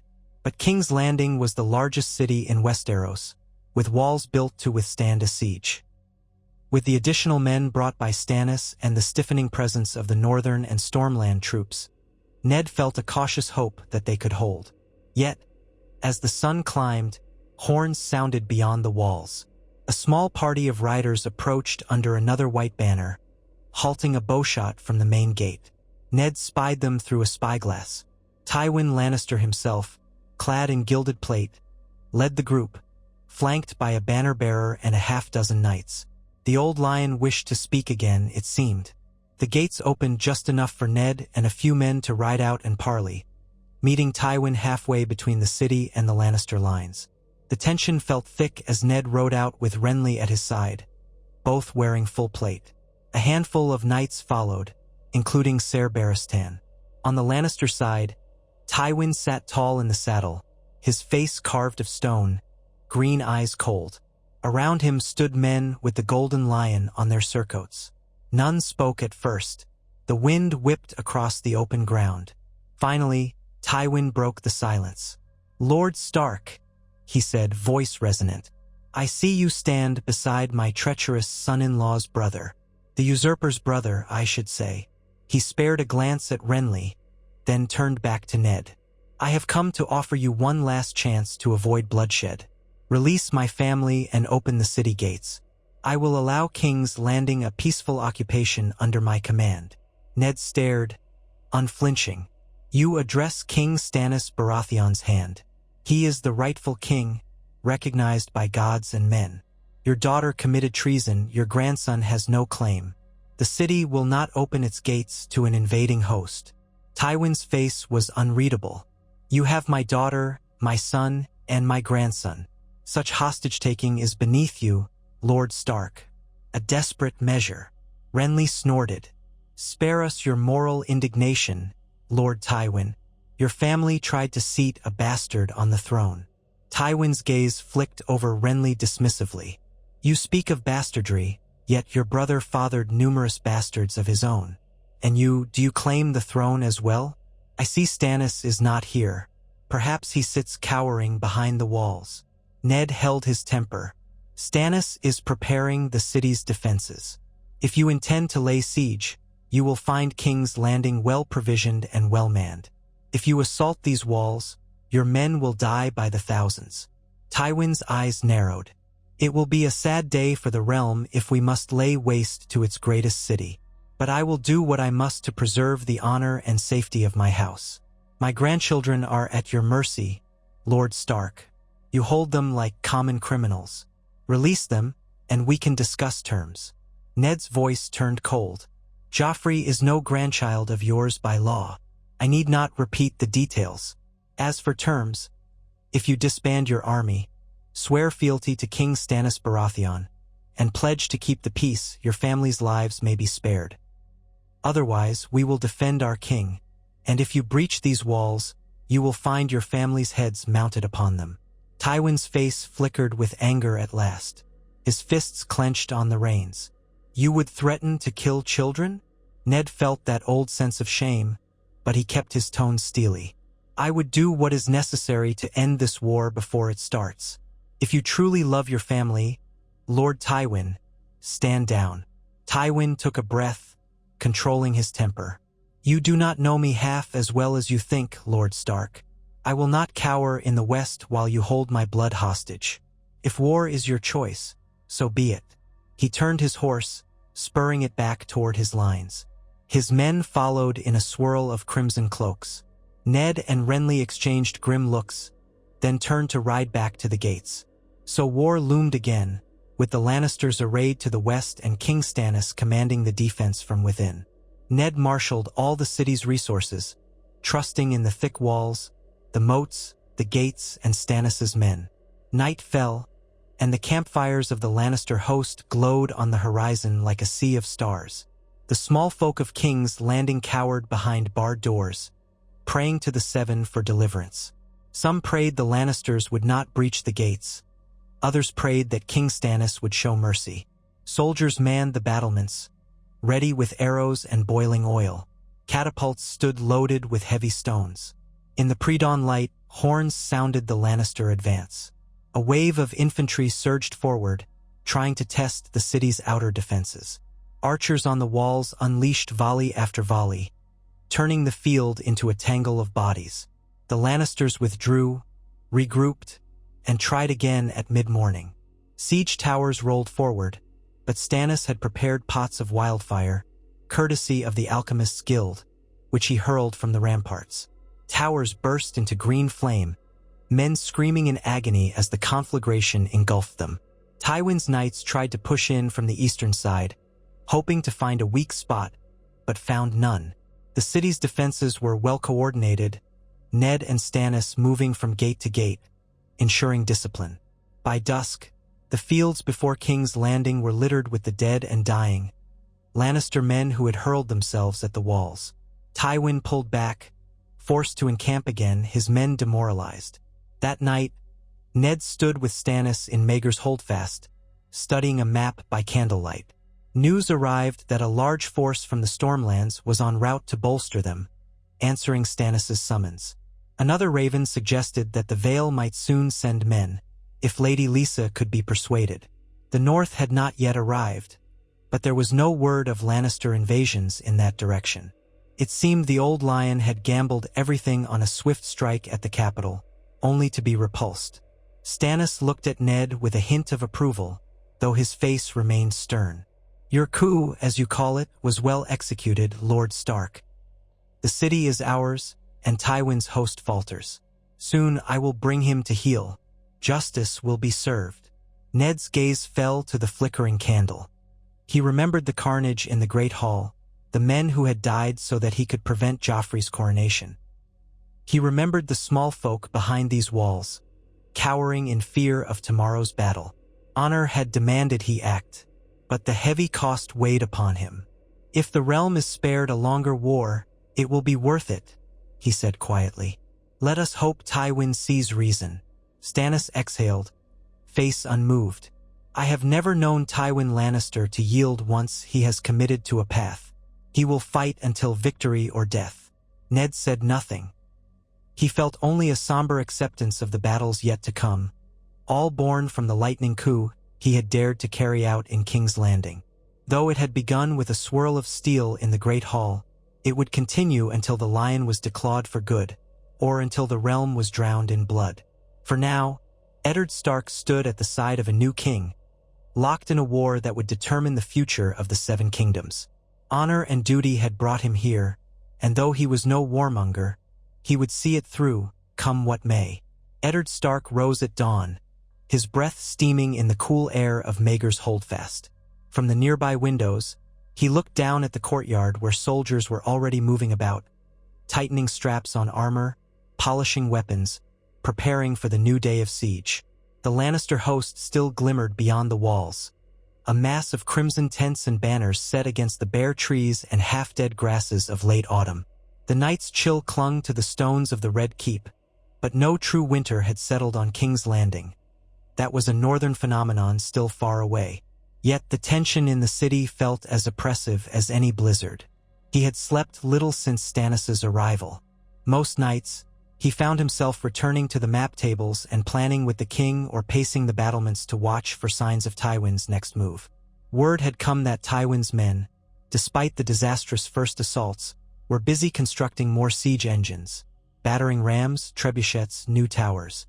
Between them and the city walls stretched a battered field littered with the debris of burned siege towers, broken arrows, and Lannister corpses.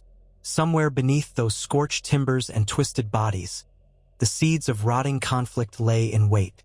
As Ned left his chamber, he was met by a trio of guards wearing the crowned stag of House Baratheon.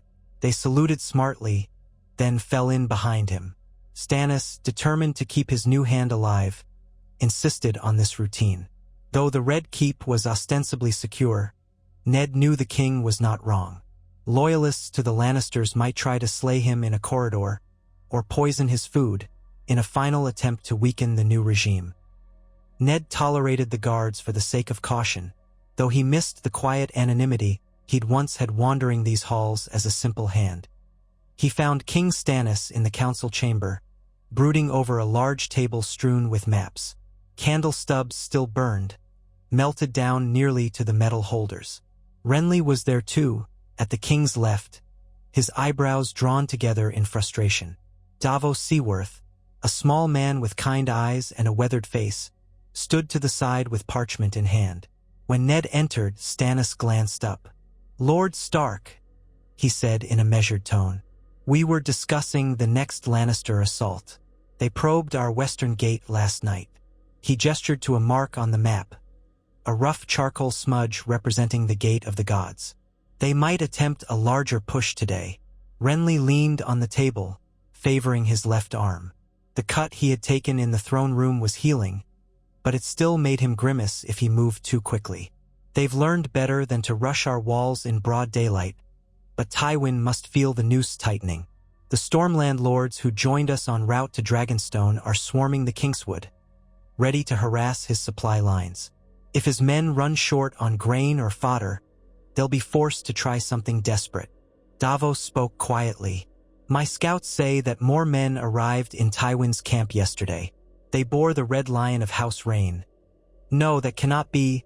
House Rain is long gone." He paused, looking confused, then waved a hand. "My apologies, sire.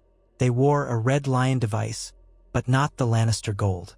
Perhaps they're lesser bannermen. In any case, Tywin's numbers are not diminishing. He still has a strong force." Stannis nodded curtly and looked to Ned. "Has there been any word from Lord Tully of Riverrun? Or from your wife's sister in the Vale?" Ned inhaled. "A raven arrived from Riverrun last evening. My wife's brother, Edmure, writes that Lord Hoster Tully's health is failing, but they've mustered men. They're torn, though, between dealing with raiders in the Riverlands and marching south to help us. As for the Vale," he exhaled with frustration, "I can make no sense of Lysa's position. She claims she must safeguard young Robert Arryn. She's offered vague assurances that she supports the new king but has sent no men." Renly shook his head in exasperation. "Cersei's sister-in-law, your sister-in-law, the entire family arrangement is cursed with inaction. Meanwhile, Tywin sits outside the walls, and if not for the wildfire and archers, we might already be overrun." Stannis drummed his gauntlet fingers on the table. "Let them all cower if they wish. I am king, and I will not beg for their swords." Still, we must consider that the Lannisters might find allies elsewhere. What of the Tyrells? Or the Martells? My brother Robert once courted Marjorie Tyrell. That came to nothing, but the Tyrells might prefer a Baratheon king to a Lannister puppet if we can offer them concessions. Ned felt the old reluctance surge. He was a soldier, not a statesman, but now he had to speak of these cunning alliances. We have reached out to Mace Tyrell. Varys says there are rumors the Tyrells are considering. They've no love for the Lannisters, especially after the alliance that faltered with Joffrey. But the Tyrells will likely wait to see if we are truly secure. The Martells are another matter. Dorne has never forgotten or forgiven the events of the rebellion and the deaths of Princess Elia and her children. Stannis's face hardened. That was the work of Tywin's men, not mine nor yours. Perhaps the Martells will see reason if it brings them some measure of justice. A formal condemnation of the Mountain, perhaps. Trial and execution if we can catch him. That might appease them.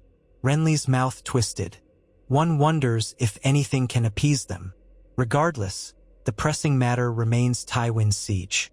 We can't simply wait for him to breach our walls or starve the city. The small folk grow restless.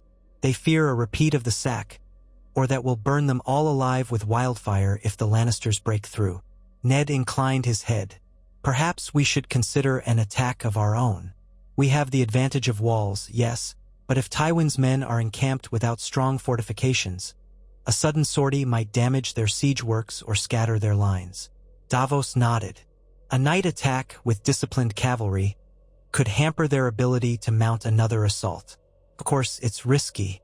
If it fails, we weaken our own position. Stannis studied the map, eyes narrowed. I will think on it. In the meantime, our main priority is to keep the small folk calm and the gates secured. If Tywin tries to starve us out, we will hold. If he tries to storm the city, we will burn him with wildfire. Let us see if he's so eager to sacrifice his men. They spent another hour discussing smaller concerns. The reorganization of the City Watch, bread prices in Flea Bottom, rumors that the Gold Cloaks might yet harbor loyalists to Janos Slynt. Renly argued for a stronger crackdown to ensure no sabotage occurred from within, while Ned worried about the potential brutality that might unleash. Stannis weighed both opinions with his characteristic stony silence before Decid. ING on a measured approach. More patrols, more watchfulness, but no mass roundups without evidence. By the time the meeting ended, the sun had risen fully, bathing the council chamber in pale, cold light. Ned stepped into the corridors with relief, though his mind still churned. He yearned for the simpler life he had once known. Winterfell's crisp air, the crunch of snow beneath his boots, the honest labor of men unburdened by southern cunning. But now that was a distant dream. Instead, he was hand to a king who, while not cruel, was grim and unyielding, and the city he occupied teetered on the edge of ruin. If Tywin Lannister succeeded, the realm would be torn apart. If Stannis failed to hold unity once the immediate threat passed, the realm would likewise fracture. A short time later, Ned visited the improvised cells where Cersei and Joffrey were kept. Maegor's Holdfast had limited dungeons, so they had repurposed some small tower chambers for the royal prisoners. Guards flanked the doors, heavily armed. They stiffened at Ned's approach. He gave a curt nod, then signaled for them to let him pass. Inside, the room was dimly lit by a high window. Joffrey sat upon a stool, arms shackled to an iron ring in the wall, enough freedom to move a bit, but not to attempt escape. He wore simple brown tunic and breeches now, no longer clothed in the rich velvets of a prince. His golden hair was disheveled, his cheeks pale. The window was shuttered to keep crows from glimpsing inside, though a bit of breeze filtered through the cracks. Joffrey turned his head sharply at Ned's entrance, eyes flaring with hate. "You, traitor! I should have your head on a spike." He tugged at his shackles, rattling them. The boy had lost none of his venom, captivity or not. Ned regarded him calmly. "You are in no position to give commands." He stepped closer, folding his arms. "Has your mother come to see you?" Joffrey sneered. "No. You keep us locked away. You call me bastard, me, the rightful king. You'll pay for this when Grandfather Tywin storms this city." He'll kill you all and put me on the throne." Ned's jaw tightened at the mention of Tywin, but he maintained composure. "I came to see if you needed anything. Food, water, a maester. Despite your crimes, you are a boy, and I would not see you suffer needlessly." He felt a twinge of pity for the lad, but it was overshadowed by memories of how Joffrey had treated Sansa, how he had threatened Arya, how he had grown cruel under Cersei's tutelage. Joffrey spat on the floor. "Stuff your pity. I'm no beggar." He jerked his head toward the window. "When the Lannister banners wave over this keep again, I'll have your daughters whipped in front of you, so you understand how a real king punishes traitors." Ned's hand went to the hilt of his sword, an instinctive motion, but he reined in his anger. It did not surprise him that the boy was beyond reason. "I see you remain as you've always been," Ned said quietly. "I'll leave you to your thoughts." He turned to the guard. "Ensure he's fed, but no luxuries. 1 meal at dawn, 1 at dusk. No wine." He left Joffrey's cell, Joffrey's curses echoing behind him. For a moment, Ned stood in the hallway, breathing heavily to calm himself. The boy's words about Sansa and Arya stirred a protective fury. Yet physically harming Joffrey in cold blood would make him no better than Tywin or the Mad King. Ned had not seized the city to commit atrocities. That, above all, was what separated him from those who might have done this differently. He moved on to the chamber housing Cersei, though he hesitated outside the door. A part of him dreaded speaking to her, remembering how cunning she could be. He recalled her triumphant smile the day he confronted her with Robert's letter. She had warned him, then, "When you play the Game of Thrones, you win or you die." Ned Stark had tried to play by the rules of honor and law, but he had learned swiftly that in King's Landing, a sharper sword was sometimes necessary. Even so, this conversation was not one he looked forward to. The guards opened the door and he stepped in. Cersei Lannister sat on a narrow bed, wearing a gown of plain gray wool. Her hair was unbound, a golden cascade over her shoulders. She glanced up at Ned's entrance with a faint, contemptuous smile. The room was better furnished than Joffrey's cell. Cersei lacked chains, though the door was locked from the outside. She was dangerous, but not physically so. Everyone knew her weapon was her mind. "Lord Stark," she said, her voice low and smooth, "come to gloat over your captive queen?" Ned stopped a few steps from her bed. "You're not a queen. Not anymore. And I did not come to gloat." She gave a soft laugh. "You won't let me keep my illusions, then? How chivalrous.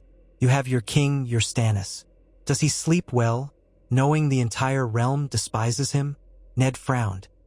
"He is the rightful king, by law and blood." "Law and blood," Cersei repeated with a sneer. "Then you must believe wholeheartedly in those illusions too. But I've seen how power truly works. A paper claim means nothing if you cannot hold it with steel and cunning. You learned that lesson yourself, or so it seems." She swept her gaze around the chamber. "With this lightning coup of yours." He ignored her barb. "I came to see if you had any request for your comfort, or if you needed a maester. You're Robert's widow and—" She cut him off, laughter scornful. "Spare me the courtesy. Robert was a fool and so were you. I see you've become a bit less of a fool now, or else you'd be dead. But you'll regret this eventually." Ned forced a deep breath. "Regret ensuring that the realm has its rightful king? Regret saving thousands from a war sparked by the Lannisters' lies? No, I will not." Her green eyes flashed. "You truly believe that, don't you? That this war is over? Look at the fields beyond these walls, Stark. Look at my father's tents. You think he will relent? He hasn't marched half across the realm just to pack up and go home. And I'm sure Tywin is only the beginning. Others will come. I know how your dear friend Stannis is. He'll brand them traitors, light them on fire in the name of his red god, or do something equally savage. The realm will bleed. All because you wanted to wave your precious piece of paper in my face." He resisted her attempt to bait him.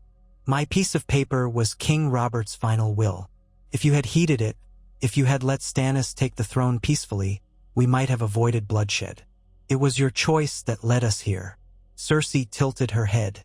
No, it was your choice. You could have looked the other way, as many have. You could have aligned with us and ruled in all but name under Joffrey. You'd have had power, your daughters wed to princes, a comfortable arrangement. But you chose the path of war. Honor demanded no less, Ned said quietly. She scoffed. Honor, a pretty cloak to hide behind. I wonder how you'll feel about honor when Tywin is catapulting the severed heads of your men over the walls. Or when you face the next threat, because if you think the realm has no other ambition stirring, you're blind. The Targaryen girl across the sea.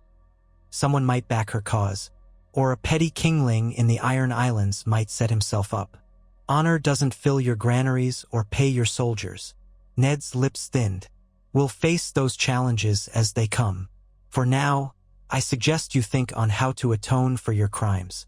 A trial will be held if you survive this siege. Perhaps the king will show mercy if you cooperate.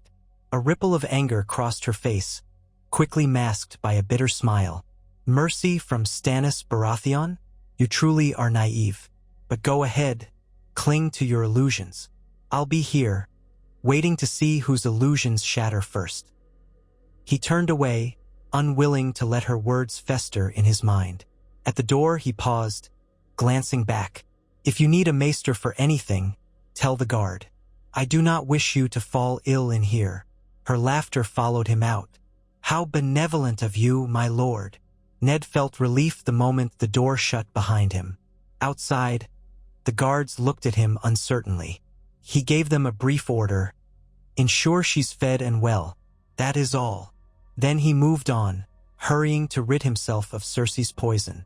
She had a gift for finding every doubt or fear in a person's heart and twisting it like a dagger. Yet for all her venom, some part of him recognized the truth in her words. The war might not end simply because Stannis wore a crown. Tywin's army still sat on their doorstep, and other foes might lie in wait. A hush had descended over the castle corridors, as though the men and women within felt the press of the siege with every breath. Even midday bustle had quieted. Half the servants had been conscripted to carry water, prepare arrow fletchings, or tend the wounded. Rumors flickered like candle flames that Tywin was sending a cavalry force around to the Rosby Road to cut off supplies, that the king was dabbling in the Red Priest's rites, that wildfire caches were planted beneath the city in readiness to burn them all if the walls were breached. Ned tried to quell the more alarming whispers, but rumor had a life of its own. He found a moment's respite when he passed the courtyard near the royal stables. Arya stood there, wooden sword in hand, facing Syrio Farrell. Her hair was tied back severely. Her face glistened with sweat.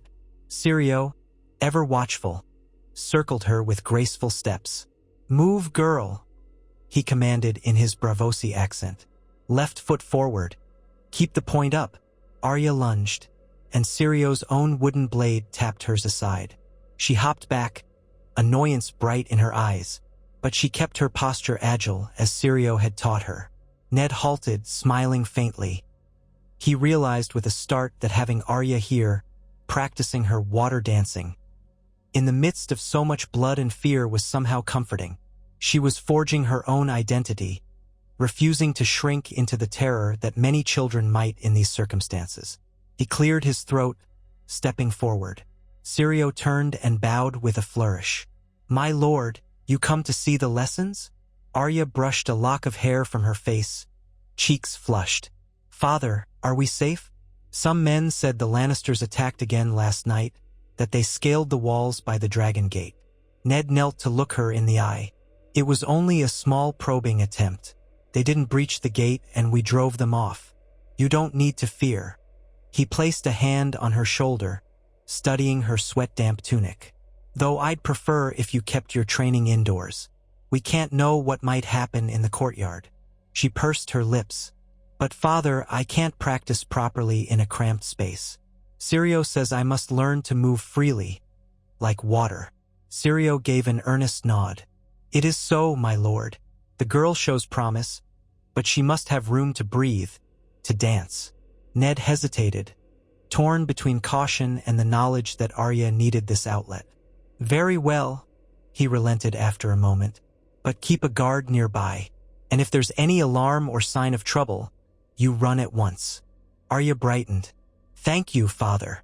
She turned back to Sirio, lifting her wooden sword again. "Come on. I want to try that move you showed me." As they resumed practice, Ned stood a moment longer, observing Arya's determination. He thought of Sansa. Where was she? He had parted from her that morning, after she'd asked once again if she might see Joffrey, to which he'd answered a firm no. She still clung to some vestige of love or pity for the boy who had been her betrothed. The heartbreak in her eyes cut him deeper than any blade. He sighed, turning away to search for her. He found Sansa in the Godswood, sitting by the small pool, her cloak wrapped tight against the chill. The broad green leaves of the southern weirwood, though the bark was not as pale nor the face as distinct as those in the north, rustled softly overhead. In King's Landing, the Godswood was more ornamental than spiritual, but Sansa had often retreated here since the coup. She gazed at the still water, not seeming to notice Ned's approach until he stood beside her on the moss. "Sansa," he said gently. She startled, then looked up at him with wide, sorrowful eyes. "Father, I didn't hear you." He settled down next to her, the cold seeping through his breeches. "You've been here a while." She nodded. "The castle feels tense. Everywhere I go, I see soldiers or hear talk of war. People give me strange looks, or they whisper that I'm the girl who was betrothed to the false prince." She took a shaky breath. "I didn't know, father. I believed he was Robert's son. I believed he was everything I wanted." Ned put an arm around her. She stiffened at first, then let her head rest on his shoulder. "I know you believed, sweetling. It's not your fault. None of this is your fault." A tear slid down her cheek. "But I feel so stupid. All those dreams I had, songs of gallant knights and handsome princes. Now all I see is blood and death. Joffrey hates me, and I still remember the boy he pretended to be when we first met." She sniffed. "I know it was all a lie, but I can't help feeling sorry." Ned nodded slowly. "It's all right to feel sorry. Joffrey is a boy too, twisted by his mother's influence, by power he never should have had. And you are right that King's Landing can be a cruel place. The illusions we cherish sometimes turn to ash." Sansa closed her eyes. "Will we ever go home? I miss Winterfell. I miss the cold, the snow, the way the air smells. Everything here feels false." Ned's heart clenched. He recalled his own longing for the north, for the honest quiet of the Wolfswood. "I hope we will. Once this war ends and King Stannis is secure, I will take you and Arya back to Winterfell, if the gods are good." She searched his face. "Truly?" "Yes," he said, praying his words would prove true. "We've done our duty here. We must see it through, but after that," he trailed off. "Much would depend on how the battles ended. If Tywin battered them into submission or if new threats arose, his promise might be delayed. But hope was a balm he could offer his daughter." They sat in silence for a while, the only sound the faint rustling of leaves and the distant clang of steel from the castle's training yards. At last, Sansa rose, smoothing her skirts. "I'll try to be braver, father. I know Arya thinks I'm silly and weak, but I'm trying." Ned touched her hand. "We all have our own strengths, Sansa. Bravery comes in many forms. You've endured more than many girls your age. I'm proud of you." She wiped her eyes and gave him a small nod, then took her leave, heading for her chamber. Ned watched her go, feeling a pang of guilt that she even had to be here. He breathed in the still air of the Godswood, letting the hush settle his thoughts. The old presence of the weirwood, southern though it was, reminded him of home. He murmured a quiet prayer under his breath, for Sansa, Arya, and all the people trapped in King's Landing, that the war might soon end. But the war had no intention of ending. By midday, the watchers on the walls sounded the alarm. A new wave of Lannister infantry was approaching from the north side, where the walls curved near the King's Gate. Ned hurried up to the ramparts, passing squads of archers trotting to their stations. When he arrived, the scene below was one of violent motion.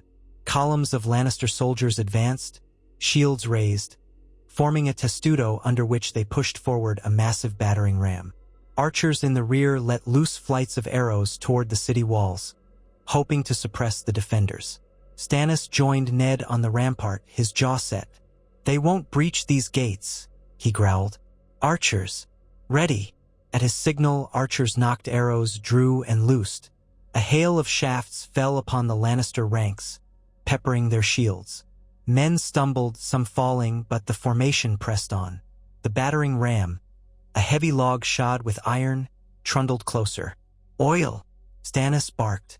A soldier to the side hurried to tip a cauldron, pouring steaming liquid through the murder holes above the gate. The black stuff splashed onto the Lannister soldiers, who screamed as it seared them. A volley of arrows followed, igniting the oil in patches. Smoke curled upward, and Ned turned his head from the stench of burned flesh. Despite the carnage, the Lannister front ranks persevered, guided by an officer who shouted, "Keep moving! Press on!" The ram slammed into the king's gate with a thunderous boom. Wood splintered, though the gate was reinforced with iron bars. Another slam, and the gate shook. Ned's heart hammered. So far, the gate held, but if the Lannisters managed to batter it open— "Crossbows, fire at will!" Stannis shouted. A line of crossbowmen cranked back their weapons and fired downward, punching through the Lannister shield wall at closer range. The shrieks of wounded men rose. Still they hammered the gate. The defenders continued pouring oil and loosing arrows, while men with spears thrust down from the ramparts. The battlefield in front of the gate became a churn of bodies, iron, and fire. After several agonizing minutes, the Lannister push wavered. The losses mounted, and the battered survivors began to withdraw, dragging their dead and wounded. Some simply lay where they'd been struck, screaming for help or mercy. The ram, left behind, smoldered in greasy flames from the oil. As the defenders rained more arrows, the Lannister line broke. Within moments, the battered force was retreating back to its lines, leaving behind a field of corpses. Ned let out a breath, tension easing from his shoulders. He glanced at Stannis, whose face remained impassive.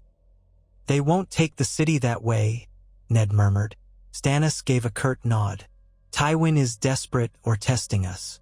Either way, he'll bleed for every inch of ground." Renly arrived then, sword still in its scabbard, having hurried from another part of the walls. His cheeks were flushed. "We drove them off?"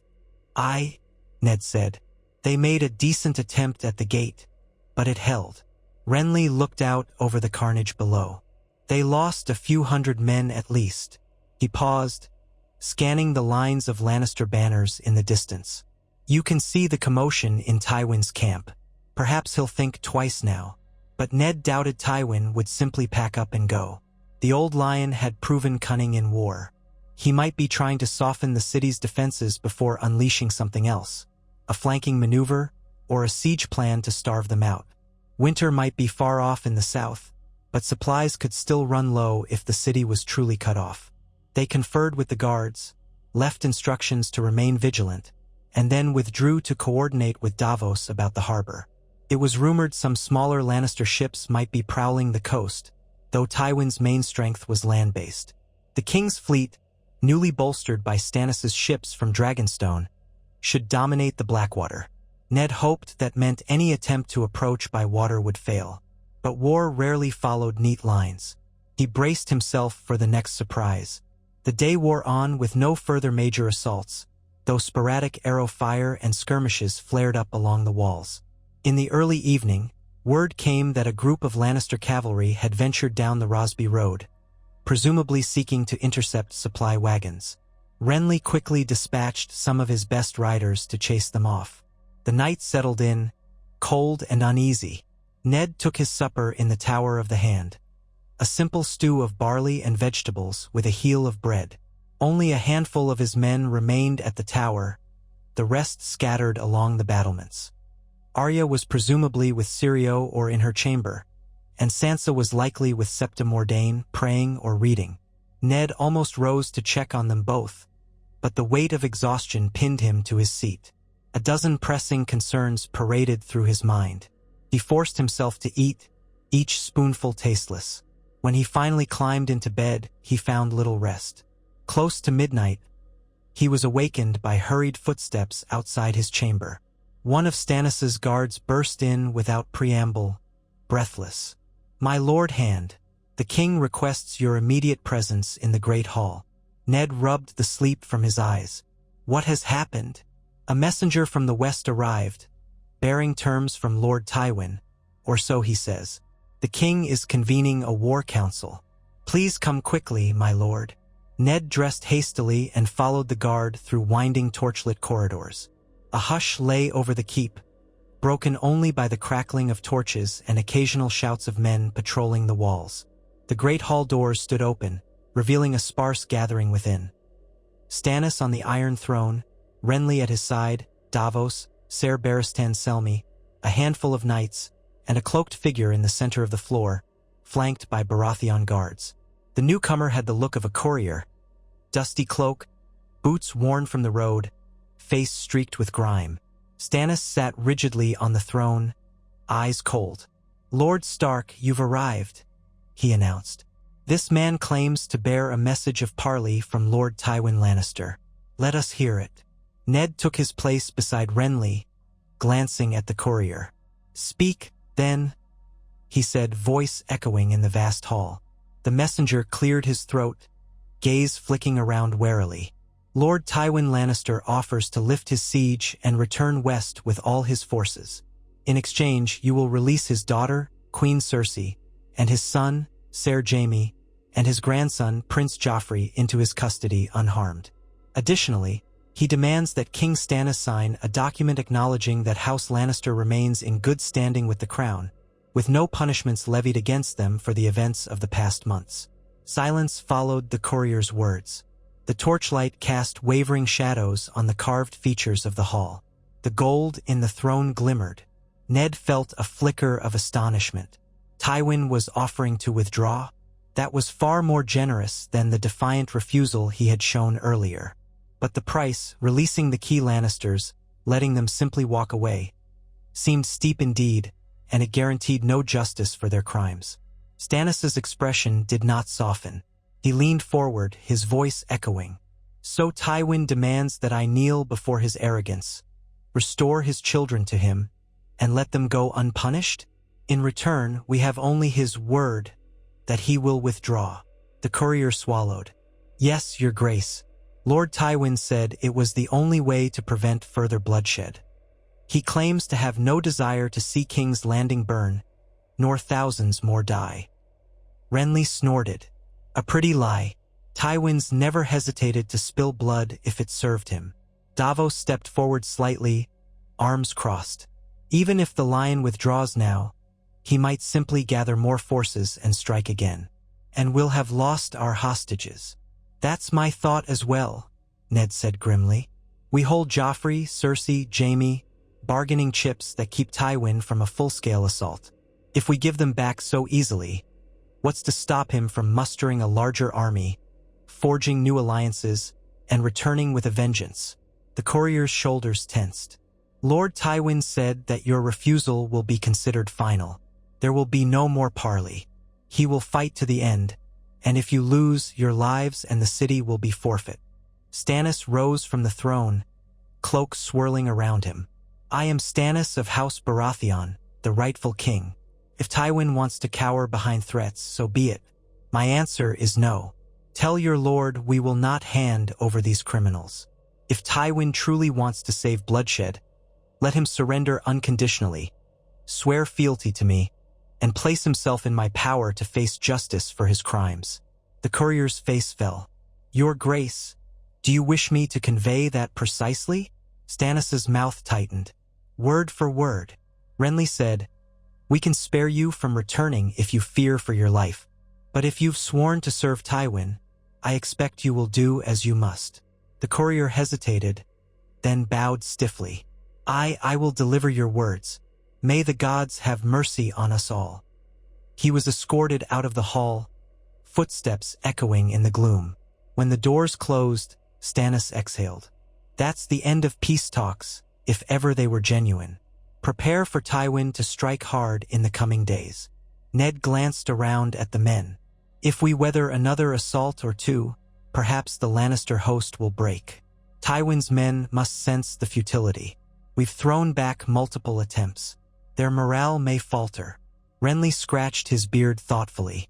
Morale can be undone by hunger and cold too. It's early autumn. If we keep them out there long enough, we might starve them. But Tywin's no fool.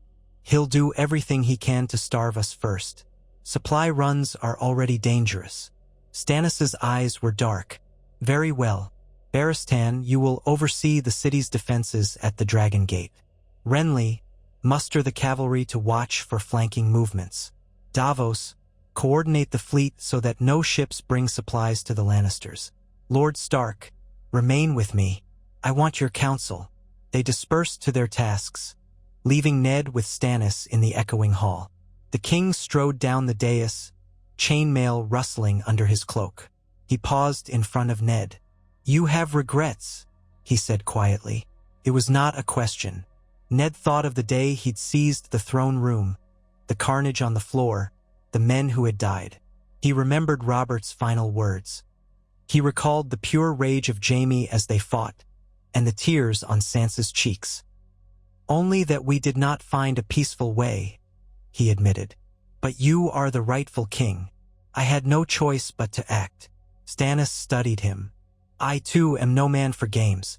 Robert was beloved, you know. He had a way of inspiring men, though I never understood it fully. I was always in his shadow. Now I must fill his place. Yet I cannot be Robert.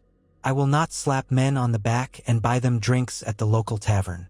I will be their king, and they will obey, or they will face justice. Ned did not try to argue. He simply nodded. Your duty is to the realm, and you'll serve it in your own way. Stannis's features gave no hint of warmth.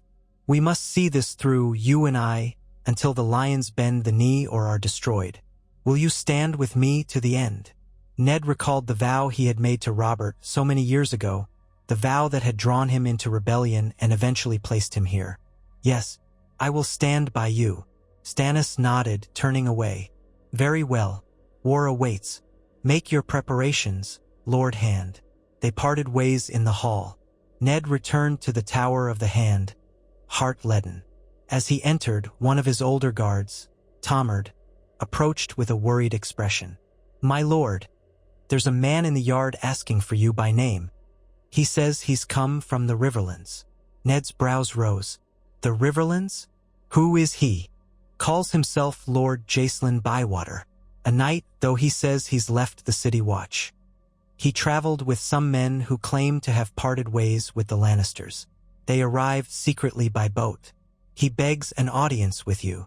Ned felt a faint spark of hope. Bywater had once been an officer in the city watch, a man rumored to be honest and steady, unlike Janos Slynt. Show him into my solar, Ned said, and keep a close eye on his men. We can't be too careful. Shortly thereafter, Ned found himself face to face with Jacelyn Bywater, a tall, gaunt man with a neat, short beard. He wore travel-stained leathers and carried a sword at his hip. His posture was stiff, reminiscent of a soldier who had seen too much. As soon as Ned entered the solar, Bywater bowed. Lord Stark, he said, voice low, I hope you'll pardon this intrusion. I come from the Riverlands, where a few of us have been fighting off marauders under Lannister colors. I was once of the city watch before events. Some of us parted ways when Janos Slynt took bribes. We fled the city, but now we've returned with news. Ned inclined his head. Tell me your news, Ser Jacelyn. Bywater leaned forward. Lord Tywin's men are not just besieging King's Landing. They've been ravaging small folk villages from the Blackwater to the Tumblestone. The tales I've heard, he grimaced. Men flayed, women abused, children turned out in the cold. It's cruel intimidation, trying to starve out both the city and the houses that might support you. In response, small pockets of resistance have sprung up, peasants fighting back, though they're outmatched. Ned felt a surge of anger. That is Tywin's way, terror to break the spirit of the realm. Robert faced it once in the rebellion, when Tywin sacked King's Landing under the guise of loyalty to the new king. He clenched his fist on the table. "You've done well to bring this message. Was there more?" Bywater nodded slowly. "Yes, my lord. Some of us from the Riverlands had hoped to contact the Tullus at Riverrun, but that region is plagued by raiders under Ser Gregor Clegane. It's too dangerous to pass. We heard rumors that King Stannis was in King's Landing, so we took a boat, slipped along the coast, and arrived at night. We want to offer our swords to you and the king to fight against the Lannisters. We number perhaps 200 good fighters all. Our loyalty is to the realm, not to those who would destroy it." Ned placed a hand on Bywater's shoulder. "We can use every man of honor we can get. I'll see that you're welcomed. Report to Lord Stannis's commanders. If you and your men can help us hold these walls, or even coordinate raids outside them, we will be grateful." Bywater straightened, relief apparent in his eyes. "Thank you, my lord. One more thing. We crossed paths with a messenger from the north. He said Robb Stark, your son, is gathering forces at Moat Cailin. The rumor is that your bannermen are rallying to his call, more quickly than expected. They may march south soon." Ned's breath caught. "Robb? The boy's only 15, but if he's mustering the north, that means he's decided to come to our aid." Pride and worry mingled in Ned's chest. He pictured his son, forced into a role of leadership far too young. Bywater nodded. "Yes, though the messenger said the going is slow. Autumn rains have turned some roads to mud. There was mention of help from the Karstarks, the Umbers, the Manderleys. If they unite under Robb's banner, that's a large host indeed." A flicker of hope ignited in Ned's heart. Large enough to threaten the Lannisters from the north. If Robb can cross the neck and come down the King's Road, Tywin might find himself between two opposing forces. That could break the siege. The knight offered a slight smile. "I pray it does, my lord." Ned clasped Bywater's hand in thanks, then dismissed him to rest. He stood alone in the solar, gaze drifting to the darkness beyond the window. The idea of his son leading a host, becoming in some sense the new Warden of the North in all but name, was daunting, but if it meant relief for King's Landing and the realm, then so be it. Another wave of regret touched him. He had wanted to keep Robb safe in Winterfell, not fling him into the furnace of war. But life in the Seven Kingdoms rarely aligned with a father's hopes. Dawn found the city with a fresh tension in the air. Stannis, upon hearing of the rumored northern host, expressed only a curt nod, his face unreadable. Renly was more openly enthusiastic, speculating on how quickly Robb might arrive. Still, Tywin's camp lingered outside, refusing any offers or parley. Over the following weeks, small skirmishes continued, with the Lannisters trying to test the walls at various points. They also attempted to cut the Rosby Road thoroughly, pushing the city ever closer to supply shortages. The price of bread doubled, then tripled. Flea Bottom grew restless, and Ned had to dispatch guards to prevent rioting.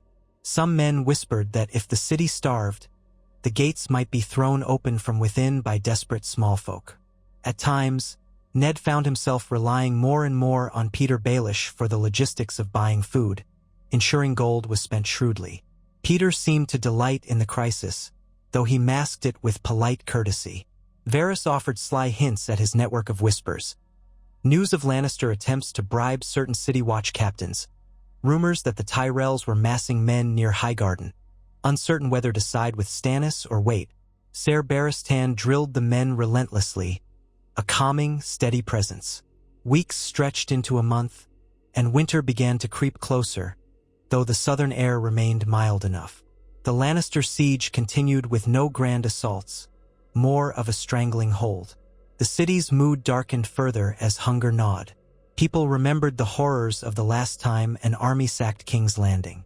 The knowledge that Stannis held 3 major Lannister captives, plus Tywin himself locked away in the dungeons, was the only thing preventing a direct, all-out storm on the walls.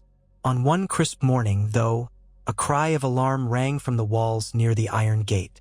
Ned hurried up the ramparts to find a group of riders galloping across the fields, not in Lannister crimson but a mix of gray and white, the Stark direwolf and the Tully trout. They bore no large host, just a company of mounted men. Through his spyglass, Ned spotted the tall, auburn-haired figure at their head, Robb Stark. Emotion surged in Ned's chest. He signaled the gates to open. The watchers outside parted, letting the small group in. Ned rushed down to the courtyard, heart pounding.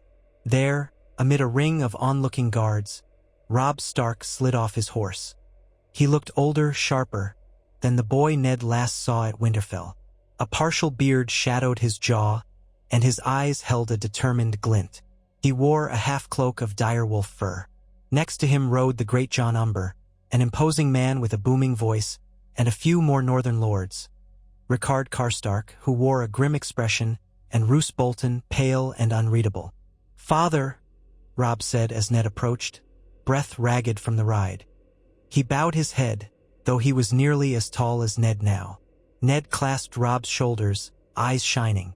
"Robb, my son, by the gods, it's good to see you." He embraced him briefly, then pulled back to look at him properly. "You've come in force?" Robb exhaled. "We have nearly 20,000 in the Crownlands, father, held a few leagues to the north. We came ahead with a small retinue to see if we could coordinate a strike. The rest are marching behind us." Ned glanced at the men with him. Umber and Karstark each gave short, respectful nods. Roose Bolton's pale eyes were studying the courtyard. "Thank you all for coming," Ned said solemnly. "Your presence may turn the tide." Great Jon Umber thumped his breastplate. "We followed your boy, Lord Stark, because he has the wolf's blood in him. We're here to break the lions." Rickard Karstark's tone was grim. "Tywin has men raiding near Harrenhal. We lost some scouts along the way, but the northern host is largely intact. We want justice for what they tried to do. Word reached us that they conspired to enthrone a bastard boy with no claim." Roose Bolton added quietly, "The North remembers, Lord Stark." Ned inclined his head. "Indeed it does. Come inside. Meet the king and we'll discuss how to best deploy your forces. Tywin has us under siege, but with your arrival, he might be the one encircled." He paused, looking at Robb with pride. "Thank you for answering the call, son." Robb managed a faint smile. "We had no choice. The North is loyal to you, and we could not let the Lannisters hold you prisoner or kill you if the city fell." Together they ascended to the Red Keep, a swirl of northern and local guards mixing in the corridors. Servants gawked at the imposing figures from the north. Renly, hearing the commotion, emerged to greet them, studying Robb curiously. The boy who had become a leader of men in so little time. Stannis awaited them in the throne room, flanked by Davos and Barristan. King Stannis regarded Robb with the same icy composure he gave everyone. "You are Robb Stark," he stated. "You come with an army to defend your father, I see." Robb bowed stiffly. "Your Grace, I come to defend the realm. My father has explained your rightful claim. The North stands by House Stark, and House Stark stands by you, so long as you uphold justice and keep faith." Stannis's lips thinned. "We shall do our duty, as must you." "So you've brought how many men?" "Nearly 20,000, Robb answered, voice level. "They're not far. With your permission, we'd like to encamp them along the Rosby Road, behind Tywin's position, to cut off his retreat. If he attempts to flee west, we can intercept." Stannis nodded once. "A sound strategy. If we time it well, Tywin will be trapped between our walls and your host." At that, Great Jon Umber let out a hearty laugh. "We'll crush him like a flea, surround him, starve him, or draw him into a pitched battle. The choice is ours now." Ned felt a surge of gratitude to the northern lords. "We need to be careful.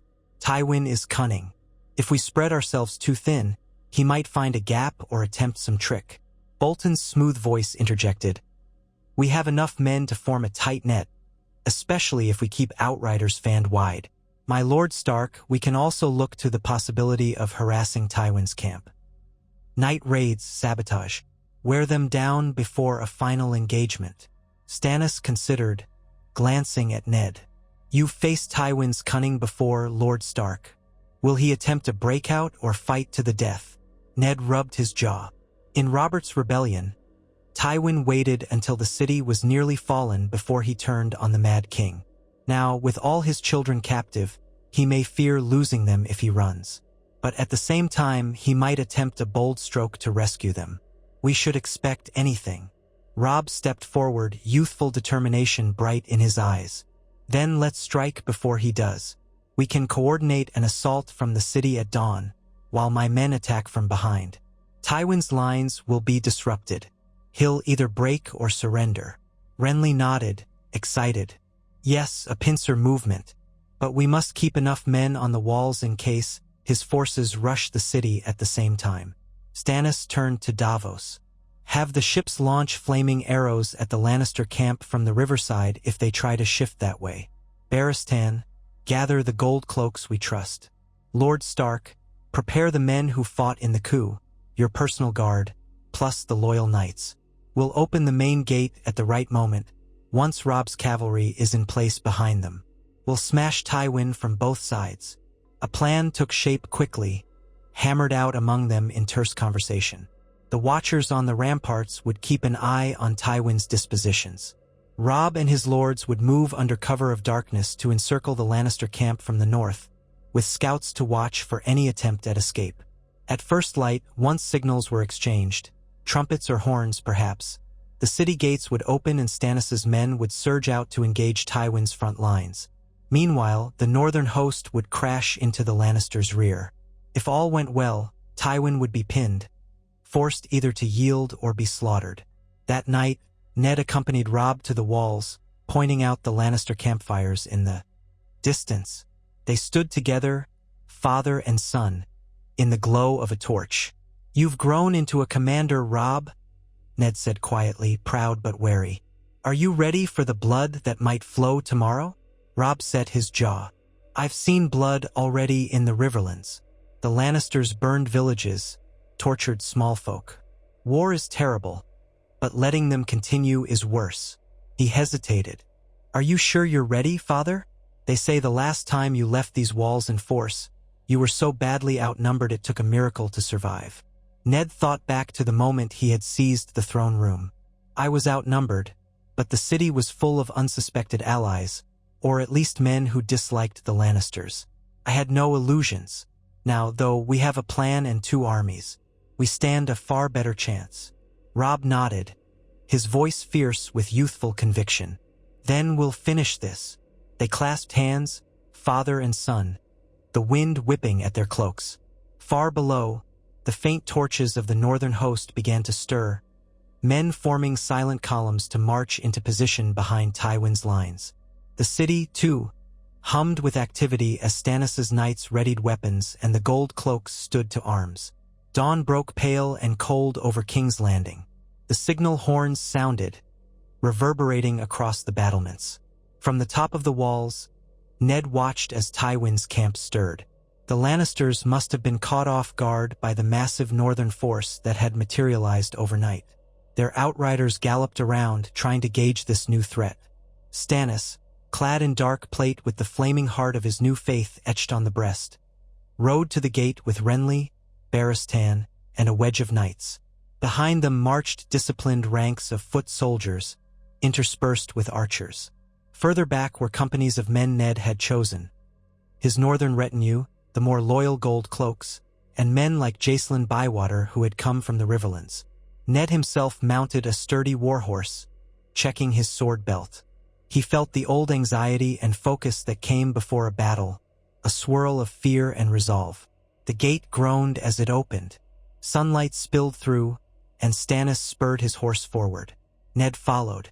They rode out onto the churned field where Tywin's men had clashed with the city defenders so many times before. Smoke from the previous day's fires lingered. Far off to the north, Ned could see dust rising, the sign of Robb's cavalry maneuvers. The Lannisters were arraying themselves in a large crescent formation, unsure whether to face the city or the approaching threat behind them. Ned spotted a flash of gold that might be Tywin's personal banner. A horn from the Lannisters' side sounded, deep and resonant. Their lines advanced, thousands of men shifting to meet Stannis' forward charge. Arrows whistled through the air, some clattering off shields, others sinking into flesh. The city's archers answered in kind. Ned crouched in the saddle as the hiss of arrows passed overhead. Then came the first clash of spears and swords, a deafening roar. A wave of Lannister foot soldiers slammed into Stannis's front ranks. Men cried out, steel rang on steel. Ned guided his horse to the flank, sword in hand, striking a Lannister spearman who tried to stab the horse's neck. The man fell away, mortally wounded. Chaos engulfed them.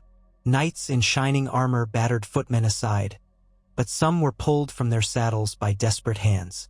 Blood splashed in the mud. Ned forced himself to remain focused on the swirl of foes, parrying a sword stroke from a grizzled man-at-arms. Another Lannister soldier lunged from the side, and Ned's horse danced sideways.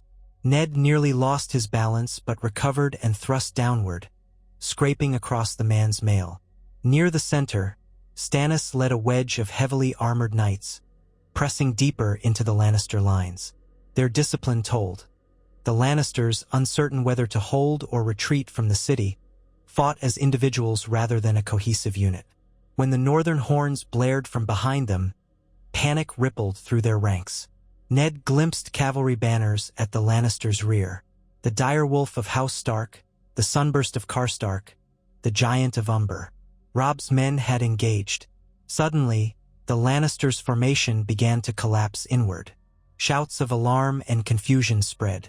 Men turned to see horsemen smashing into them from behind, hacking down archers and foot soldiers. The Lannister lines fragmented, with pockets of men fighting desperately, while others tried to break free and flee. Ned felt a moment of grim satisfaction. The plan was working. They were cutting off Tywin's avenues of escape. Still, the fighting was fierce, and Tywin's knights in gilded armor did not yield easily. Clashes broke out in every direction, the field a cacophony of war cries, dying screams, and the ring of metal. He spotted a group of Lannister knights near a crimson banner, rallying around a tall figure in ornate armor. Could that be Tywin himself? Ned spurred his horse closer. The ring of defenders was thick, a swirl of gold surcoats. One recognized Ned and charged him with a battle cry. Ned met the knight's sword with a powerful block, nearly jarring the blade from his hand. The knight pressed forward, but Ned twisted his wrist to disengage, and then brought his sword around in a sweeping arc, slashing across the knight's unprotected visor slit. The man toppled from the saddle with a strangled cry. In the confusion, Ned heard someone shout his name. He whirled to see Robb, spattered with mud and blood, gallop up with the Great John at his side. "Father," Robb called. "That's Tywin in the center. We're trying to circle him." Ned nodded, breath ragged. "Good. Keep the pressure on." But Tywin's bodyguard were formidable, resisting every attempt to unhorse or surround their lord. From another angle, Stannis's wedge hammered in, Barristan Selmy at the forefront. The old knight fought with the fluid grace of a swordsman half his age, cutting down Lannister men who tried to bar his path. The ring of Lannister knights shrank as more fell. Ned saw Tywin's face behind the visor, stern, furious, but composed. The old lion spurred his horse in a desperate dash to break out. If he could rally the remains of his host, the battle might drag on. Barristan lunged to intercept him. Their swords met with a clang. Tywin's horse reared, forcing the old lion to wrench the reins. Barristan slashed at Tywin's thigh, but Tywin parried. Another Lannister knight tried to come to Tywin's aid, but Stannis crashed into him, slamming him from the saddle with a brutal blow of a mace. Tywin was now nearly alone, separated from his men by a ring of foes.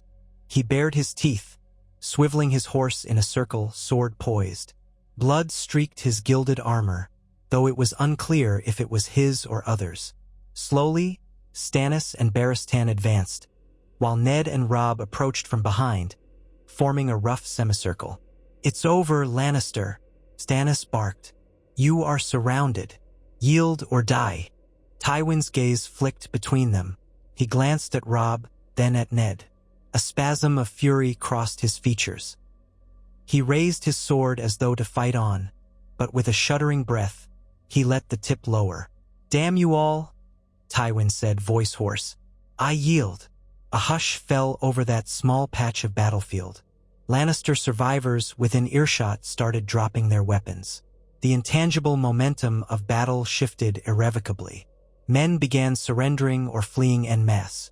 Robb dismounted, seizing Tywin's reins.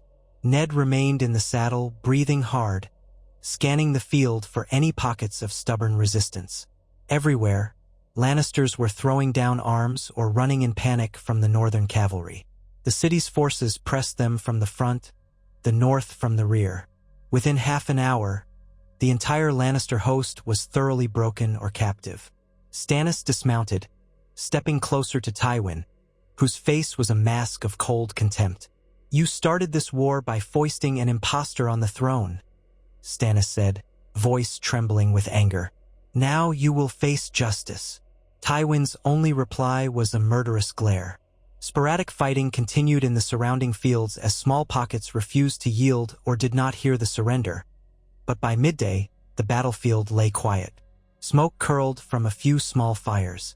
The wounded moaned, waiting for help or death. Ned oversaw the rounding up of prisoners, men penned in makeshift enclosures. Lannister banners that had once flown proud now lay trampled in the mud. King's Landing's gates stood open, and the victorious troops slowly filed back, carrying spoils, dragging captives.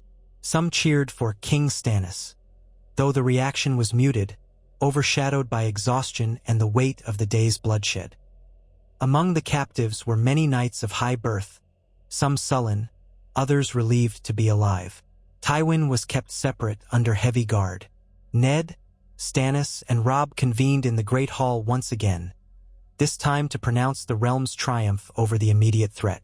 The battered remains of the Lannister army were effectively destroyed or imprisoned. The city, freed from siege, might at last breathe easier. Food shipments could flow in again, roads could open. Yet the realm would not easily forget the threat that had lingered so close. Dusk painted the sky with streaks of pink and orange, reflected in the waters of the Blackwater Rush. Ned stood atop the walls with Robb at his side, surveying the horizon where Tywin's massive camp had once sprawled. Now it was just a field of wreckage and sorrow. Their men worked in the distance to burn bodies, Lannister and Baratheon alike, paying final respects to friend and foe. The stench drifted on the breeze. Robb leaned on the parapet. "We did it. We stopped them." Ned nodded gravely. At great cost. He could see men piling corpses into pyres. But yes, Tywin has yielded, his forces shattered. The city is safe, for now. Robb's gaze turned toward the faint glow of King's Landing in the twilight. What happens next? The Lannisters will hate us for this. The realm might hate us, for all I know. Ned sighed. We see that justice is done, while we strive for peace. Stannis will hold a trial for Cersei, Joffrey, Jaime, and now Tywin, though Tywin has already yielded in the field. The High Lords must decide if House Lannister remains in favor with the crown or faces punishment. War may not be over in the rest of the realm. House Tyrell, House Martell, the Iron Islands. They might sense weakness or opportunity. Robb grimaced. We can't fight them all. The North is strong, but we're far from home. Winter is coming. Ned recognized the old words of their house. Winter is indeed coming, he said softly. But at least for tonight, we can be grateful that King's Landing is safe. We did what we had to ensure a rightful king sits the Iron Throne. Robb nodded, expression distant. Then he turned to Ned. Father, after the trials, will we return north? Winterfell needs us. A pang of longing rose in Ned's chest. I hope so, my boy. Once the realm is stable, once Stannis' rule is secure, I will do everything in my power to take us home. They lingered for a time, father and son, side by side on the rampart. Below them, the city stirred with an undercurrent of relief. Bells told a slow, sonorous note, marking victory and mourning in the same breath. Over the next days, wagons would roll in again, markets would open, and people would try to mend the scars left by siege. Yet Eddard Stark knew that King's Landing rarely found peace for long. Politics and ambition simmered. The wheel of power never ceased to turn. Still, on this night, with the threat of immediate destruction lifted and the city free of the lion's stranglehold, Ned allowed himself a quiet sense of accomplishment, and a deeper exhaustion than any he had known. He remembered Robert's face, the friend he had once followed into rebellion, the king who'd grown weary and reckless. Perhaps Robert's spirit might rest a little easier now, knowing his realm was in the hands of a man who held at least a shred of integrity. Stannis was no beloved figure, but he would keep the realm from tearing itself apart. The night deepened. Ned finally retired, leaving Robb to speak with his northern lords about quartering their men. He found Sansa and Arya in the Tower of the Hand. Arya was bright-eyed, hungry for stories of the battle, while Sansa was subdued, relief warring with regret over Joffrey's fate. Ned reassured them both.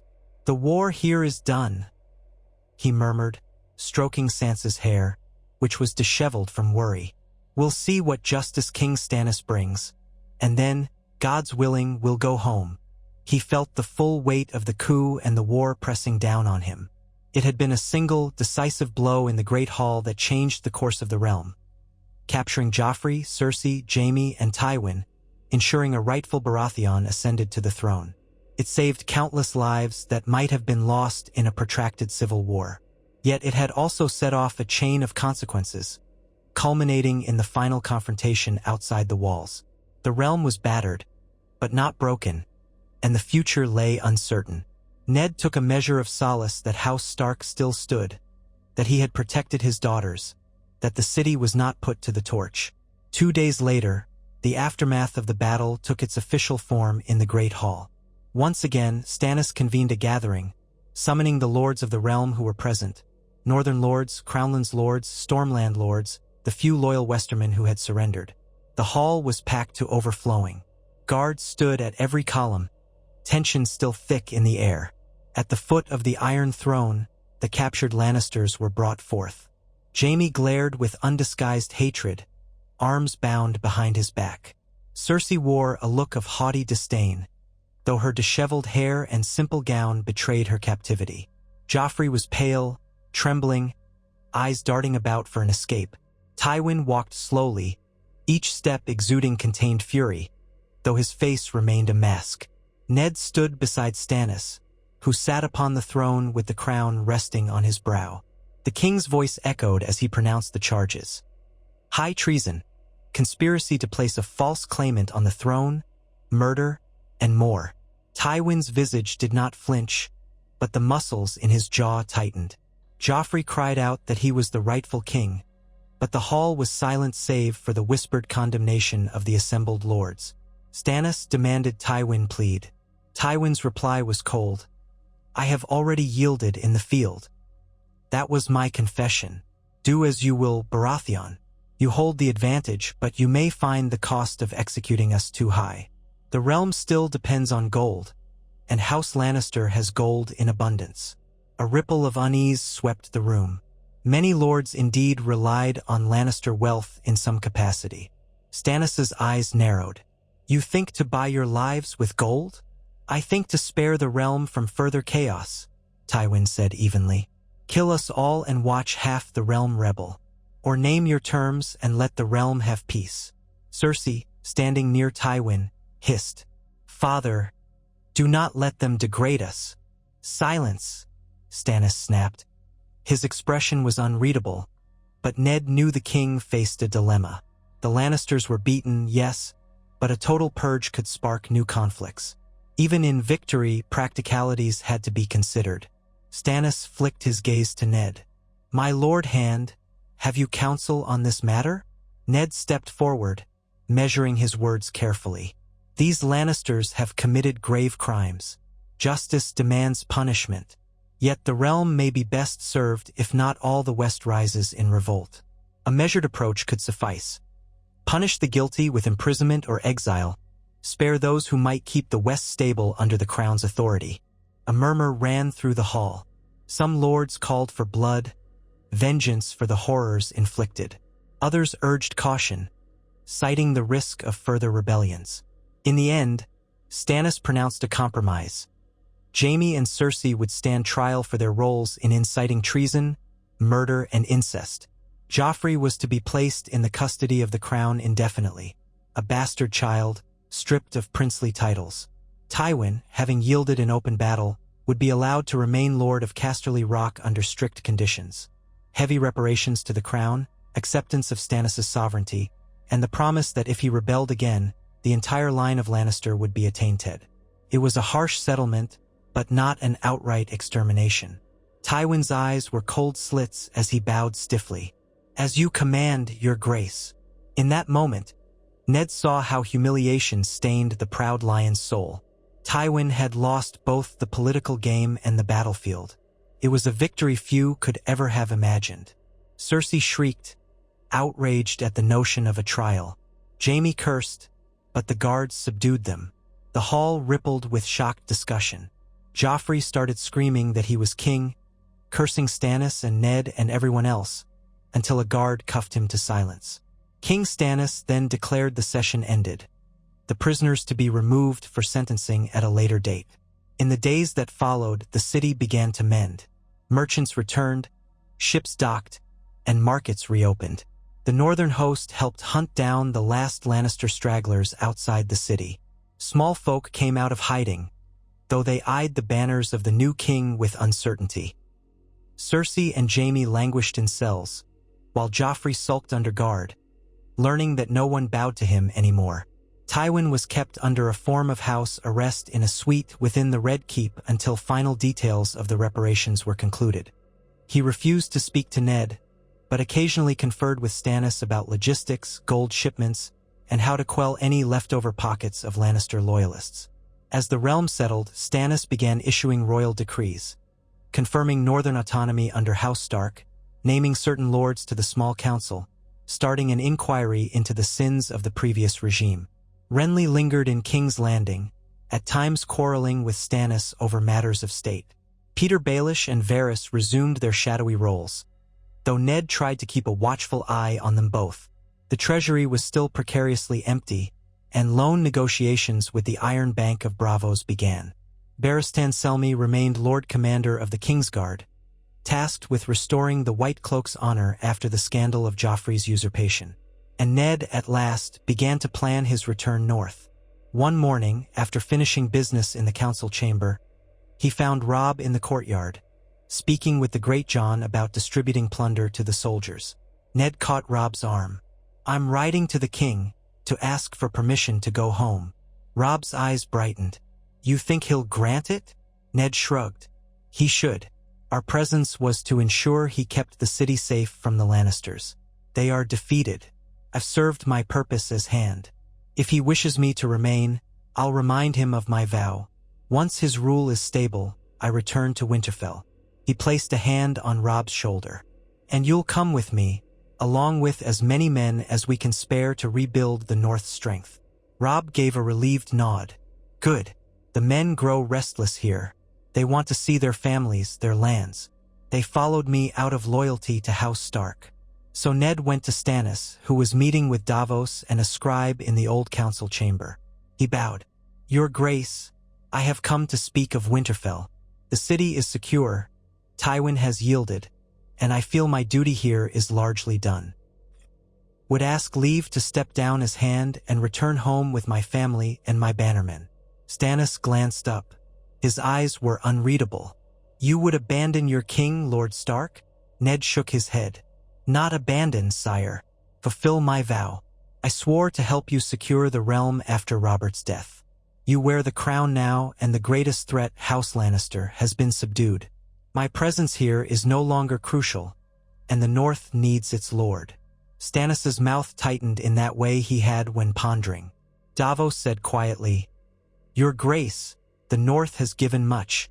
Lord Stark deserves the chance to see to his own domain." Stannis exhaled. "Very well. I accept your request, though I would still name you Warden of the North, Lord Stark, to ensure your loyalty. Will you accept the title?" Ned bowed. "I will, Your Grace, if it ensures the realm's unity. The North has ever been loyal to the crown, so long as the crown rules justly." Stannis dipped his head in what might have been a faint nod of respect. "Then go with my thanks. You are relieved of your duties as hand, but you remain my warden in the north.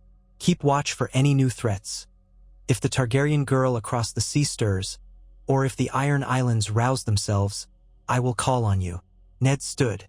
"Thank you, your grace. I shall serve if needed." A sense of profound relief swept over him. He returned to the Tower of the Hand, found Sansa and Arya, and told them the news. Sansa burst into tears of joy, hugging him. Arya hooped and spun about, wooden sword clattering. "Back to Winterfell," she cried. "I've missed the snow." Even the irrepressible Tyrion, who had briefly appeared in the city after hearing of his family's defeat, commented wryly when Ned encountered him in a corridor. "Running off to your frozen domain, Stark? I suppose you prefer direwolves to palace intrigues." Ned had no argument with that. Tyrion himself was caught in an odd position. He had not participated in Tywin's siege, and with no direct crimes pinned on him, Stannis let him remain free. The imp might find a place as a broker or simply vanish in search of new fortunes. Arrangements were made swiftly. Stannis promised to hold a formal trial for Jaime and Cersei, though rumors abounded that Jaime might be offered a place on the wall if he confessed, and that Cersei might suffer imprisonment or exile. Joffrey's fate would likely be quiet seclusion in a distant keep, or some rumored plan to send him to the Citadel as a novice, a humiliating fate for one who had called himself king. Tywin's gold would flow to the crown's coffers, paying debts to the Iron Bank and restoring a measure of prosperity to King's Landing. A week later, the northern host began to depart. Wagons rattled through the city gates, loaded with supplies. The Great John led the main column, bellowing songs of victory. Ned, at the head of a smaller group, rode with Sansa and Arya in a carriage behind him. Robb rode at Ned's side, silent but content. They paused on the rise overlooking the city. Ned turned in the saddle, letting his gaze roam across the sprawl of King's Landing one last time. Red walls, tall spires, the glint of the harbor in the distance. Within those walls, he had upended a usurper's claim, toppled the Lannisters' scheme, crowned a new king, and shed blood on the throne room floor. So many had died for that fragile seat of power. But at least now, truth had prevailed over falsehood, and the realm had a chance for stability. Ned whispered a silent farewell to Robert's memory. Then he urged his horse forward. The city receded behind them as they set off on the King's Road north. The road was long. The winter might be harsh, but each step carried them closer to home, to the land of the direwolf where Eddard Stark's heart truly belonged. In the quiet of the ride, he reflected on all that had passed since he'd stood with Robert's dying body, wrestling with his conscience. Could he have done it any other way? Perhaps, but likely it would have led to more bloodshed or the triumph of false kings. Honor sometimes demanded swift and brutal action. He had learned that lesson in King's Landing and paid the price, but he had also preserved the realm's hope. Far behind, in the Red Keep, King Stannis Baratheon sat the Iron Throne, forging a new order. Tywin Lannister brooded in captivity, paying heavy gold for his family's downfall. Joffrey languished without his crown. Cersei raged in her cell, and Jaime, the Kingslayer, awaited trial, perhaps wondering if the Wall would be his final station. The Game of Thrones continued, but this chapter, at least, had been decisively concluded. Underneath the pale sky of autumn, Eddard Stark led his family and bannermen northward. Snow might greet them eventually, and the responsibilities of Winterfell would weigh on him. But he no longer feared the treachery that had once loomed over them all. The memory of that lightning coup in the Great Hall, the clash of swords, and the final victory on the battlefield outside King's Landing would remain with him forever. Dark and painful, yet ultimately necessary.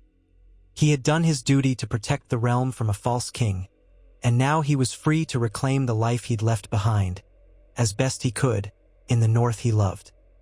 He pictured the walls of Winterfell, the hot springs steaming in the frosty air, the sound of the weirwood leaves in the godswood. He imagined hugging Bran, Rickon, seeing them grow tall, reuniting with Catelyn. Yes, there would be new troubles, new conflicts. The realm was never truly at peace. But for now, in this moment, he could take solace in the knowledge that he had acted with honor, and for once he had lived to see justice done. If that was not a victory worth savoring, Ned Stark did not know what was. So the company rode on, leaving behind the capital, the throne, and the bitter taste of southern politics. Overhead, a cold wind swept from the north, carrying the promise of the coming winter and the quiet resilience of a people who would endure. And Eddard Stark, at last, felt a glimmer of relief, as though the dire wolf within him howled not in anguish, but in fierce, unbowed pride.